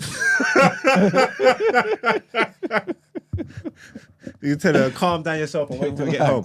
Not for you, man, in the chat. You've been out with your gal and you thought it was going to... No, you thought, obviously, it was a good idea. You go out with your gal, but then your gal get drunk. Have you noticed? Gal get drunk differently when they're with their man, you know? Then she's moving nasty. And you're there. You're not as drunk as her. You get me? But she's on time to go. She's moving like she's trying to treat you like you're in the bedroom. Now she's letting out the little secrets and thing. You know what I'm trying to say? You weren't saying that when I was eating your ass. You know, you know your gal's moving mad. She's trying to chop you now, and you're saying, "Baby, wait, man, like, wait till we get home. Like, relax." I'm saying, people have been in them situations before, and I just don't like it's people like people he without sin. You get me? Yeah, it's true. You cast the first stone. People will do crazy things. There's certain gal in this world that are so leng. Yeah, you have to deal with them any which way you can, anywhere on God's green earth. If you get the opportunity to deal with them, you better deal with them proper. Yeah, that's what I would say. But again, man, I just think it's a hygiene flow for me, man. I'm not on people living their. I'm not on people for living their life. You get me? Displays of public, what's it called, PDAs and all that kind of stuff. Yeah. From a man who's had sex in public multiple times, you know, I'm in no position to judge anybody. It's always different when you get caught, though. You know what I'm trying to say? And you should be checking your mirrors. You get what I'm trying to say? I don't understand that. How come you just wasn't aware? There's different angles of it, you know. There's different That's angles. what I heard as well. Yeah, I've seen like multiple angles. It's just like neither of them cared what was going on at the time. Actually, I would be remiss not to point out that I think one of the parties have released a statement saying that they was maybe drugged and intoxicated. Okay, sorry. No, honestly, that's what they're intoxicated and they're looking to take it. They're looking to take the matter further as well because obviously people are filming them without their permission and exposing their content. And like, yeah, apparently they was drugged and intoxicated and wasn't aware of what they was going on. It wasn't their normal self, so that's not to be taken as normal behaviour. You have to put that information out there. That's what's being alleged. You get me? It's only right. But fuck me, man. A question I would like to put to you, lot, yeah. Who do you think's more embarrassed in this situation, the man or the woman? I think the man, you know. Why? Yeah, why? Because, like you said, like you're painting the picture. Yeah, he don't even know this woman. Yeah, don't know where she's been. No, and this is what he's conducting. Right, the toilet seat being open, it's going in his nostrils. Everything's a mixture. Nasty. And he can easily be identified because obviously people know him or whatever. Hence his name being on 3 shots, innit? I'm not sure if the toilet seat was any sort of hindrance for him because it hasn't been opened. He didn't just arrive to the function. Yeah. They were there for a while. Probably even dancing. I heard the name of the motive. Apparently it's top 3. Up there with Taser's thing. Oh, is it? Apparently. Oh, it's a top dance, yeah? It was learned yesterday. Okay. Top tier function. So she wasn't there grabbing a corner, remaining all nice smelling and whatnot, untouched. She'd been enjoying herself. The disco nuns. He don't care about scent. Say that seasoning. Say he wanted the flavour. He wanted the flavoured thing. Terrible. All of it. That's gonna be a thing, you know. That's it. You got garlic naan, you got peshwari naan, you got disco naan. That he wanted the flavour. So who do you think would be more embarrassed? Like after the fact? I think only because of the information that she is about to be wedded, right? And she's very visible. That's true. She's lost that now. So if there is that the guy has any wherewithal about him, it's all over the gaff now. But people are saying because she showed that she was in control. But this is what he came to the. She told him to keep eating. He was like, he came to the function for. He was ready to stop it. She said, "Nah, man, keep eating, man. Eat. You need to eat it." He got everything he wanted out of that particular exchange. Everything he wanted. Look, a lot of man, yeah, are gonna chat shit about him, pretend whatever, yeah. But niggas are starving, yeah. Niggas are crying. There's bare man that will be on what he's on and be what they're doing. The only difference is they're not gonna get caught in it. So I think he'll survive. Like he'll be fine. I think maybe seeing the woman play out, it's gonna last longer on her because she's front facing. You can see it's her. And man are gonna be trying to yammer in the toilets all the time. Man are gonna be moving things like that's your story. She's gonna be going dances just to rave and have a good time. And man's gonna be tapping her, telling her, "Yo, toilet flow." That said, "Yo, toilet flow." Let's step now. And she's gonna have to tell man like, "Yo, that was a one-off." Don't lie to me. You get me? Whereas the brother, if the brother's in that situation, like you're saying, he's starving. He's going to be liquored up in the dance. If his gal are tapping him, telling him toilet flow, he's going to be saying, yeah, let's step. You know my story. You get what I'm saying? You know what I'm on. You know what I'm on. Let's do this. So I think it'll be tougher for the female to take. Like the longer lasting issues of it. But fucking hell, man, it was eventful, man. I don't know what you did in your spare time, but be careful, man. At least, like I'm saying, just check your mirrors. Make sure there's not cameras about. Because whatever you want to do, you want to do. But I think the people that have done it are the ones that are filming it and showing it and putting it on the internet, man. This day and age is just it's too treacherous, man. It's too nasty, man. These are complete strangers that you don't know. Some people got platforms. You know what's going to go around. They're going to go viral. Obviously, we've experienced it before, but I mean, I just thought we was past that, man. You know what I'm trying to say? As a people, I thought we'd past that. We've matured more. You get me? And take other people's feelings and their lifestyles into consideration. Again, you don't know these people. Some of you don't know their livelihood. Some of them could have lost jobs this morning, sake of their antics. Do you get what I'm trying to say? So, as crony as they are, my dana is for the people that filmed it and that put it on the internet. How long was the video? Because I've not actually seen the video properly, you know. I've seen one. I've seen two. There's enough footage. There's at least 2-3 minutes of footage. What? Somewhere. Seriously? I'm sure there's one where he's drilling it up, where he, like with the fingers, giving her the Buddha finger, just going to work, going to town on it, like he's trying to make a squirt in the bathroom. If I knew this, I think I'd think a lot worse about it. Because the extent of what I've seen is literally like about 5-6 seconds. No, it's longer than that. That's all I've seen. There's a bit where he's getting up. I think he's trying to make her give him neck. He's like, come suck it first before he pushes it in. She's telling her, listen, eat it. Stop your foolishness and eat it. You get me? You know, it is. She's on a bad girl flow, man. She got her shit off, man. She got her shit off, man. I ain't mad at her. And she said she was drugged, innit? Yeah. Well done.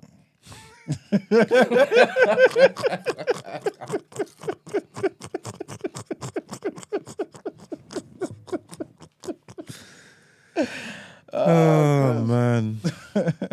Oh man, what a world we're living in. Yeah, I hope they wash their hands when they finished anyway. That's all it is. But yeah, the people that filmed it are definitely done it, man. I think you gotta let people live, man. You gotta let people live their life, man. You get me? Some people like the public thing, you get me? Some people are horny. Some people can't wait till they get home. You get me? Maybe didn't know where the car keys was to go in the whip. You get me? Like, you just gotta let him. He could have been fasting. That was him breaking fast. You get me? Could have needed that. You don't know. You don't know, man. That is mad though, man. Big up them, man. Thanks for the entertainment, man. But yeah, the people that filmed, they're definitely done it here. So let's give it to them because that's rude. All right, let's get into our outro now, man.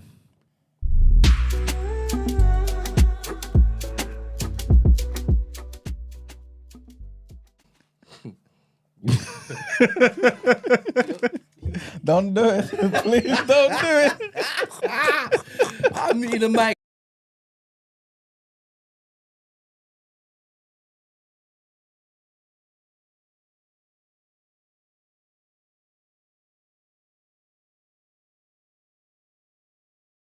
You're dumb. Anyway. Oh, gosh. Oh, are we back? Yes. Hey, people. Thanks. Oh, listen. Thanks for getting involved in the show, man. It was wild. It was wild. I wish we could have done a poll before I got to the end of it to ask, because we won't get the results that I need to know anyway, to say how many of you would partake in fellatio in public. Not necessarily in toilet. I would. Not necessarily in toilet, but just in public. Yeah, what? but Give or receive, you're saying? both of them. Okay. But it has to be my message, isn't it? Anyway. Yeah. But okay. Rich yesterday, he was running through his depravity. He said he met a girl in the graveyard and he had sex with her. Yeah, I think so. He just met her in the graveyard. Yeah. Rich, He's listen, dumpy. I'm not allowed to talk about Rich anymore because you see how he gets angry. He was freed up yesterday. Where was that? 3 shots? A proper alley cat. No, on this show. What? On this show. Oh, so he's representing in my absence. I like He that. said he was a fox in the alley. Yeah, Alley Rich, fox. Rich is a serious man. That's all I'll say on that because all of a sudden I get in trouble. So I get, oh yeah, you know what it is? Maybe he can disclose it every once, but if I disclose it, then it's different. You get me? I was so surprised, you know. Don't ever be surprised, man. Rich is a serious man. Is ever saying, man, show me your friends and I'll show you who you are. It's